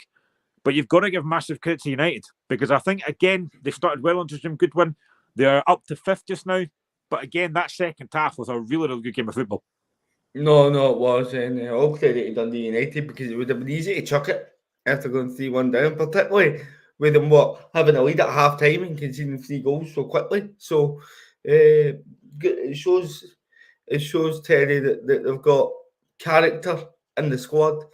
And I have to say, what a strike it is by Craig Sibbald. But can we just talk about what the referee's doing, blowing for the free kick? Can we talk about that? That was Because the thing is as well that was mentioned on a sports scene last night. If there was no VAR, that wouldn't have counted, and that was a terrible decision. oh, Miller Thompson has made an absolutely phenomenal challenge. It's so right. They pointed at the referee's positioning, right? But what I want to know, just basic physics. If Miller Thompson hasn't won the ball, how can the ball go that way? How can the ball go back the way from when he's made the challenge? And then it's a great strike from Sibbald. And then obviously after that, Dundee United are in the ascendancy. But I just want to point out, and I want to ask Terry, because it's good to see him starting yesterday, but how's Louis Moulton start more often for you? That's a fair point. Also, there was a lot of controversy as well. I don't know if Stephen's still here. If he's gone off, I think he's still here. There was controversy as well. I don't know if Terry can tell me this, but there was controversy over the penalty that Dundee United got. So Ross Graham sticks it away, but it was a challenge from Lucas Stevenson or Fraser Murray on Lucas Stevenson. I'm not sure it's a penalty. I don't think Fraser Murray does a lot wrong. So if you can tell me what you think on that, Terry, if you think it's a penalty or not. But I thought it was an entertaining game. Again, only managed to watch the highlights on the sports scene. But United have started very, very well. I thought they were good at Tynecastle when they came at us on 1-1-0. But they've done very well so far. You know, like I said, sitting fifth. Very good start to the season so far. I know Louis Moult is brilliant for us. I think Louis Moult's a fantastic striker. He always has been in any team that he's played with. Oh, I think we've just lost Stephen, so I'm on my own just now. So again, get your comments in, guys, whatever you want to talk about. We've got about 20 minutes left. I'm still keeping an eye on the SWPL Cup games. Like I said, 7-0 to Hibs over Queen's Park. Glasgow City 2-1 up against my team Hearts. But yeah, I thought it was a good game yesterday, but David Watson is a fantastic footballer. Like Lennon Miller is from Motherwell. And that goal yesterday, that is not easy to do. To hoot the ball over the head like that. It's a sensational finish. And I was surprised it didn't start because I think he's probably one of Camar's better players, to be honest. And like I said about Lennon Miller being in the Scotland squad, I think David Watson should be in there as well. It was a bit soft, but I'll take it. Of course you would. You would definitely take that all day, Terry. But I mean, in terms of David Watson, I think, like Lennon Miller, he should be in the next Scotland squad. Whether he will be, I don't know, because I said it before. We know that Steve Clarke has his favourites. He likes to pick his favourites, and that's fine, because they've done well. But I want to see something different in the Scotland squad. I want to see a David Watson, a Lennon Miller, a Ben Doak. Something different in the Scotland squad to get that energy that they've got. And David Watson and Lennon Miller are goal scorers, which from midfield we do have with guys like John McGinn and Scott McTominay, but why not have more? Two fantastic young talents. But yeah, I was impressed with United yesterday with that comeback. Because like Stephen said there, 3-1 down, 64 minutes. They could have chucked it and thought this game's done. But they didn't. They kept on going right to the last minute. I've got a couple of United fans that don't really rate Jim Goodwin. I think he's done very well. I genuinely think he's done a fantastic job. Luke McKeown in the next Scotland squad. Yeah, again, another player that I think should be in the Scotland squad. He started very well for Celtic. I knew he would. Could have scored yesterday. A fantastic strike off the post. But Luke McKeown, David Watson, Lennon Miller should be in the next Scotland squad because they're the way forward for me. Whether they will be, I don't know because it's up to Steve Clarke. But I think they, for me, are the future of Scotland and they have to be in the next Scotland squad. But I've got a funny feeling that Steve Clarke will go with the favourites again because they've done well for him in the past. But yeah, for me, Luke McKeown definitely in the Scotland squad. But yeah, I thought it was a decent game yesterday. But fair play United to come back from 3-1 down to get a 3-3 draw. And by the way, I didn't know Ross Graham could take penalties. But in the last minute of a game, you have to step up and score. Very, very good penalties from Ross Graham. So fair play to him as well. Just a mention of him. Do you think the next couple of years Ross Graham could break through in the Scotland squad? I don't see a reason he shouldn't, Terry. I thought against Hearts he was very good, very solid. Didn't have a lot to deal with, to be fair. But from what I've seen so far, he's a big, big laddie as well. He's good in the air. He's got decent control at his feet. I think he should be in the Scotland squad. But again, I think it'll take a bit of time. But I'm very impressed with him. And like I said, that penalty for a defender, I don't know who your normal penalty taker is, but that's a very good penalty for a last-minute goal. Fair play to him. But yeah, United, I think, look very good. I think Lucas Stevenson looks a decent player as well. Didn't know much about him, but I think he looks really good. I like Babunski, Trapanovsky. United have got a lot of good players in there. I think, again, start the season, I said United will be fine this season. They won't be anywhere near the bottom.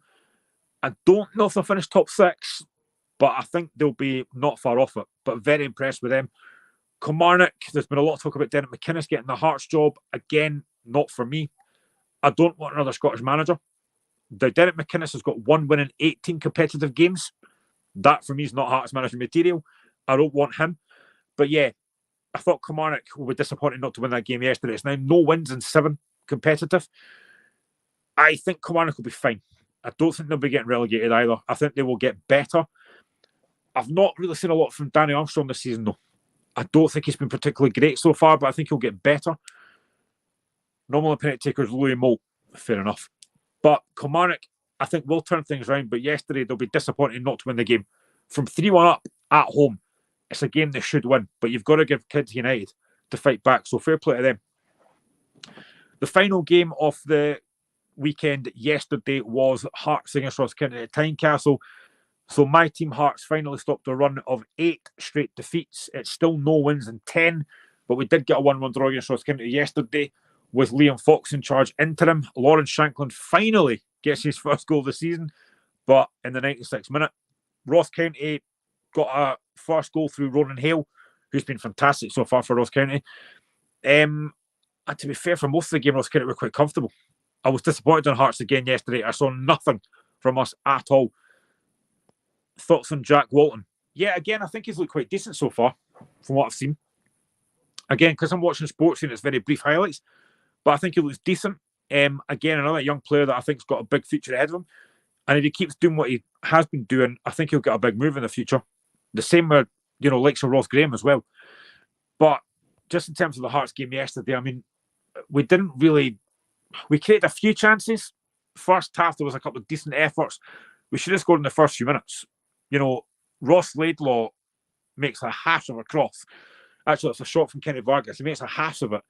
Shanklin does really well to pull it back, and Cammy Devlin, for about 3 hours out, should score. But it's a great block from Ryan Leake. But I think Cammy Devlin's got to score. With a couple other chances first half, but it's the same old stuff that I'm seeing. It is very predictable, very one-paced, very slow. Now, what I did like about yesterday was the fact that Liam Fox played Aaron Forrester, a 19-year-old. It was his first game at right back, and I thought he did very well. He tried to get forward, tried to do something. He never hid. I don't think he was out with Kenny Vargas, though, who didn't offer enough width yesterday. But I thought he looked decent for about 86 minutes he was on. I thought he was good. But it was predictable from Hearts yesterday. All you've got to do against Hearts, and I've said this previously, all you've got to do against Hearts is sit back, give us the ball, and watch us try and break teams down. Because we can't do it. We are so slow. Another goal, boo. Another goal in the SWPL Cup. It's now Hearts 1, Glasgow City 3. I did think Glasgow City will win the game because they're a better side than Hearts. But it is 3-1 to Glasgow City, so it looks like they're going through to the next round. Hibs still 7-0 up against Queen's Park. How do you think Hearts are doing Thursday night? I will come to that very shortly. But it was just another really insipid display. I thought Ben Beringame was our best player yesterday. I thought he was outstanding. If we had everybody playing like he did yesterday, we wouldn't be in the position we're in, because his work rate, his desire, his attitude was superb yesterday. He showed up a lot of players on that pitch yesterday. He was outstanding. Lawrence Shanklin, like I say, finally gets his first goal of the season. He could have had one in the second half, actually. Before that, he hit the bar, very unlucky. He looked a little bit better yesterday, Shanklin, but still nowhere near the level he should be. I thought Ross County were decent yesterday. Ronan Hale, I've been very impressed with him. I think he looks a very, very good striker. I think that's 6 goals this season already. He looks a fantastic player. And his goal, if you've not seen it, it's a brilliant strike. And he takes it early on his right foot. It's a fantastic goal. So, yeah, I think Ross County were very good yesterday. They'll be gutted not to have won the game. When you've got 96 minutes on the clock defending a corner, all you've got to do is clean it if you've won the game. They'll be gutted that they've not won the game, because I think they should have done. But I thought Kent were very solid defensively yesterday, and they did look a threat going forward. Ronan Hale, I thought, was excellent The other player I thought was excellent for County yesterday was Connor Randall, who was at Hearts previously. I thought he was outstanding yesterday. He won every single battle in the middle of the park. I thought he was great yesterday. Liam Boyce has always looked a class act to me. Has had his injury problems. How do you rate him? It's a tough one because I like Liam Boyce. I wouldn't have given him a new contract. He's come back and I don't think he's looked anywhere near the level he should be. He got about 2 minutes yesterday. What was the point? I don't see the point bringing him on. I thought he played against Pilsen in Europe and I thought he was terrible for the time he was on. Now, maybe he's not quite back to full fitness yet and it might take him time. He's an intelligent footballer, Liam Boyce. He's always got that bit of intelligence and that football brain that I talked about earlier on with Lennon Miller. But he's looked miles off it for me so far. Now, he can get better, but for me, he's not a starter for Hearts, in my opinion. Other folk might think differently, but he's not a starter for me. But yeah, I thought Ross County were good yesterday. They should have taken 3 points, but they didn't. They are currently sitting 7th. I like Don Cowie. I think he's a good manager. Start the season, I said that I thought Ross County were going to finish 11th. I don't know if they will now, because I think they've got something about them. But yeah, I thought they could have got 3 points yesterday, but Hearts, again, I was asked the question about Thursday night against Dynamo Minsk. I'm not going to lie, I think we're going to get beat. Now, Minsk are not a bad side in their league. I think they're unbeaten actually to start the season. They are a very attacking team. They like to play with pace, something that we don't have. The one thing I think might go in our favour is the fact that it's not in their ground. It's in Azerbaijan and there's no fans there. It's behind closed doors. That might help us. Now, to be fair, to watch Hearts just now, you'd have to be either drunk or not at the game. But I'm worried. I'm very worried. We've not won a game since the 11th of May against Dundee in a game that meant nothing because we've already got third place anyway. We are looking very, very devoid of confidence. I think Stephen, what he said was right earlier on. Liam Fox will get Dynamo Minsk on Thursday and then Aberdeen next week. Then it's the international break and then I think we'll get a new manager in. Who it'll be, I've got no idea. I listened to SportsEnd yesterday and apparently we've had about 100 applications. Now, who we've got in there, I do not know. But I think I've got a manager in mind. He's called Kim Hellberg. He's Swedish manager of Hammarby. I would take him. He's got a very attacking brand of football, likes to play 4-3-3. He likes to play possession, but more fast-paced, something that we sadly lack because everything we do is so slow. The build-up is slow. It goes back. It goes sideways. It goes back. I generally think in most of our games, our defenders have more touches than our strikers. It's just so slow. I don't blame Liam Fox for yesterday because it's his first game as interim. But what did surprise me yesterday was the fact that not one of the 9 new players started. He benched Danda, he benched Spittle. Gerald Taylor's out for a while because he's got an ACL injury. James Penrith, I think, has been one of our best players. He didn't start. It was surprising that he changed it yesterday. He made 5 changes, but not one of the new signings started, which did surprise me. But we're going to Azerbaijan on Thursday. I'm not confident. It'll be no wins in 11. And that worries me. We need to get a manager in who can work with that squad. It is a good squad. I said it previously. I was happy with the signings we made. But it's just not happened. It's not clicked. Lawrence Shanklin, for me, has been really poor this season, but he got his first goal yesterday, so hopefully that'll kick him on now. 60 goals for Hearts he's got now, which is good, but he's just been nowhere near the level he should be. I personally would have started Xander Clark yesterday, because I think Craig Gordon's done. I love the guy to bits, but he's done. I've seen a few folk blame him for the goal yesterday. 3 keepers wouldn't have saved that. It's a brilliant finish for Ronan Hale. No keeper is saving that. It's a great strike, but I bring Xander Clark back in. I've been asked numerous times, do I think we'll get relegated? No, I don't. Now, that might just be me being very blasé and thinking, of course, it's my own team. But I think we've still got a very good squad that won't get relegated. But we have to do a lot more. Our next game after Thursday is Sunday against Aberdeen. We're not going to win. I think Paul mentioned it earlier on that the home team always wins that game. Aberdeen have got a terrible record at Tynecastle. We've got a terrible record at Pittodrie. Like I said earlier, 2016 is our last win at Pittodrie. Would it be a surprise if we won at Pittodrie? Yes, it would be because we're terrible. So yeah, I'm not looking forward to the next few games. I don't see where it's coming from. Another goal in the SWPL Cup. It is Motherwell 0, Hamilton 1. So maybe that's why Stephen's gone offline. But yeah, Still Hearts 1, Glasgow City 3, and Queen's Park 0, Hibs 7. But 1-0 to Hamilton. No goals at the moment in Dundee United against Rangers. We'll be going off there very shortly. If any goals are scored in that game, I'll let you know. But yeah, I'm not looking forward to the next few games. I don't see where everyone's coming from. I think after the break, we've got St Mirren and we've got Hibs as well. Hibs that look a lot better than us. So yeah, it is a worry, a very big worry, but things can change.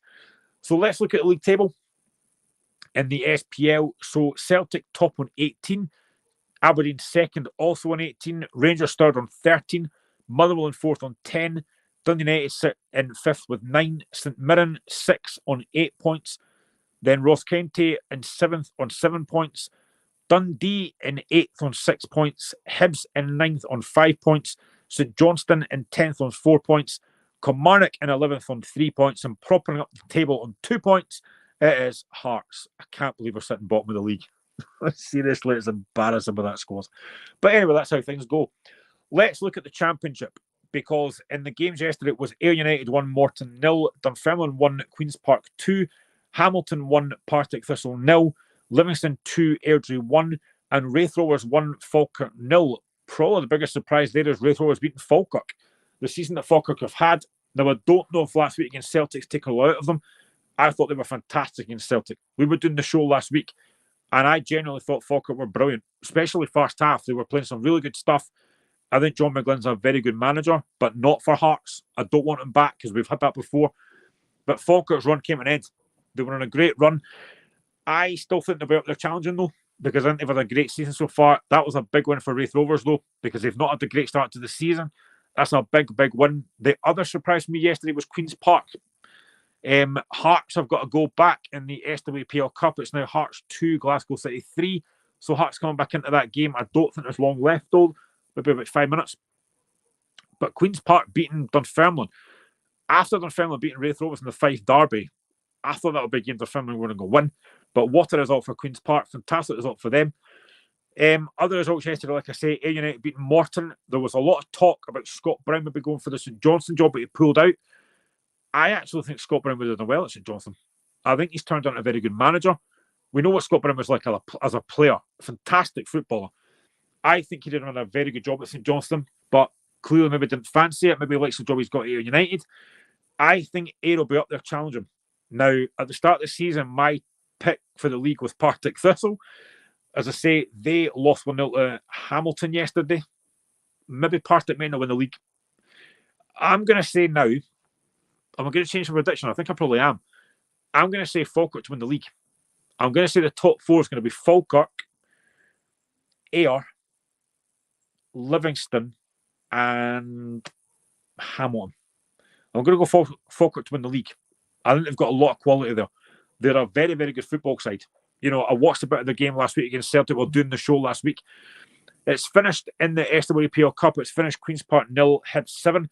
So they coast through the next round. Just in case you're not been keeping attention, I'll give you the other results that happened in the SWPL Cup today. Boroughmuir 8, Livingston 0, Aberdeen 2, Gartcairn 0, Montrose 0, Celtic 7, and Partick 3, Spartans 2. So Queen's Park 0, Hibs 7. I think the Glasgow City Hearts game is just about close to finishing. It's still Dundee United 0, Rangers 0, and currently Motherwell 0, Hamilton 1. Those games kicked off at 4 o'clock, so they'll be coming up to half time, I think. But yeah, I've always said the Championship is the best league in Scotland. Now, I know League 1 and League 2 are competitive, but not as competitive as the Championship. It's a brilliant, brilliant league. Now, I've got a couple of Livingston supporting mates that think Livingston will win the league this season. I wasn't going to say we're going to do that, but they've had a decent start, beating Airdrie by 2-1 yesterday, but Airdrie had a very poor start to the season. Again, another manager I thought might have got the St Johnstone job, Rhys McCabe. He's not had a great start this season, but I still think he's a good manager. But I think Livingston will be up there. I think they've got a lot of good players in there. Ryan McGowan, ex-Hearts player who I love to bits for what he did in 2012 in the Cup final. But yeah, the Championship is a great league. Very, very good league. And I fancy Falkirk to win it now. I genuinely do. We've got about 5 minutes left of the show, so any more comments you've got to come in, then just stick some in the chat and I'll get to them very shortly. But there are European games this week. Now, we touched on it earlier on with Stephen when he was on. And on Tuesday, Celtic travel to Dortmund on Thursday in the Europa League. Rangers take on Lyon in the Conference League. It is Hearts travelling to Azerbaijan to take on Minsk. I think Dortmund against Celtic's a cracking tie. Now, Dortmund, like I said, won 4-2 on Friday against Bochum. They've got a lot of quality on their side. They're fifth in the Bundesliga. It's a very difficult task for Celtic. Now, do I think Celtic win? Of course they can. Winning breeds confidence, and Celtic will win them. And they're playing very well. They will give it a very good go. Now, their away record in Europe is not particularly great, but I think this is a very difficult game for Dortmund. I don't think they'll treat this lightly. They will look at Celtic, and if they had scouts at the game yesterday, they'll be worried, because Celtic had a very good side. Stephen touched on it earlier. Daizen Maeda is a fantastic footballer. He doesn't stop. His work rate is sensational, and he's getting goals. If Celtic press Dortmund, they will cause them problems, and they will get chances, the way that Celtic play. But Dortmund are a very, very good side, especially at home. I'm going to predict it won't be easy. I'm going to predict Dortmund 2, Celtic 1 for this, I think. Scottish Cup draw coming up soon. I think it's around 5 o'clock. Yeah, I think it's the second round. So the big teams don't come into the third round, I don't think. And again, the games for them are in January time. There were some decent games in the Cup this weekend as well. Dalkeith got beat 4-0 on Friday night. It was on TV. I think Broxman beat them 4-0. Decent result that as well. But the other games, as I say, Rangers against Lyon, I think Rangers at home look pretty... They weren't great today, but they got the job done. Lyon, like I said, won by 2-1 against Toulouse today. So a decent result for Lyon, who are currently sitting in the bottom half of the table. I think Rangers might sneak that. I said it earlier on to Stephen. Rangers Europa League are a very different side, a very, very good side. They will take confidence from the Malmo game. They weren't great today against Hibs, but they got the 3 points. I'm going to go Rangers 2, Lyon 1 for that. I think Lyon will score. And Hearts on Thursday against Dynamo Minsk. I'm not confident. You know, our form has been terrible. I think they'll make changes. Liam Fox, I think he'll play 3 at the back, which I'm not a massive fan of, but I think he'll go 3 at the back. Again, we don't score enough goals. We've only scored 4 goals all season. And yes, Shankle got his first goal yesterday, but we're not playing well. I don't know much about Dynamo Minsk. I'm going to go 3-1 to Dynamo Minsk, unfortunately. I just don't see us winning there. And then we've got Pataudry next week, which I'm worried about. Paul, you'll be happy to know that, mate, because I'm not confident at all. So that's my thoughts for this weekend. I think it'll be a Dortmund win, a Rangers win, and a Minsk win. Hope I'm wrong, though, because I want all the Scottish teams to do well in Europe, because it is good for the coefficient. Just finally as well, I know that probably in a couple of weeks' time as well, there'll be another VAR show. Not for us, but the SPL VAR review show that's on now. I think there'll be a few phone calls getting made this week to some of the managers. We touched on it earlier with Stephen. I don't think the penalty for United is a penalty yesterday. Sorry, Ted, if you're still watching this. I don't think at all it should have been a sending off for Tanzer yesterday. It's never a red card. I'll be intrigued to see what Willie Collins says about that, because I spoke about 2 weeks ago. He has been very transparent, very honest, which is what you want. But I think there'll be a few decisions there that he will say are wrong. There might have been a couple of decisions in the Celtic game yesterday that VAR chalked off, but Celtic did win 6-0. It didn't really matter. But I think the first goal that Maeda scored, I don't think that's offside. I think it's a goal. So I'm interested to see what Willie Collins is going to say about this. And also, I should have touched on this on Friday, but John Moss, who was originally going to be in charge of the VAR, he has now left after a month. He's got a better job offer. I don't know where. So we'll be looking for another man for the VAR manager. But yeah, a lot of things to come up as well. On Tuesday, we are going to be on Tuesday. I don't know if we're doing a show early, but we'll be on at 10 o'clock to discuss the Dortmund Celtic game. And on Thursday, we're back on as well, because we're going to be talking about Hearts against Minsk and Rangers against Lyon. We're back on at 10 o'clock on Thursday as well. Friday next week, normal show, 5 till 7. And then a Sunday show, we're very, very busy. We'll be back on again at 3 till 5. So hope you have a cracking rest of the weekend. You have a really good week this week. As I say, we'll be back on Tuesday to talk about Dortmund against Celtic. Thank you for joining me. Thank you to Stephen, who obviously hasn't been able to come back. Maybe his Wi-Fi is as bad as mine. But as always, guys, thank you for all the comments. Thank you for liking it. Thank you for following. As always, thank you for all your comments. And we shall see you again on Tuesday night for Dortmund against Celtic. Have a cracking rest of the weekend and a cracking week, folks. See you later.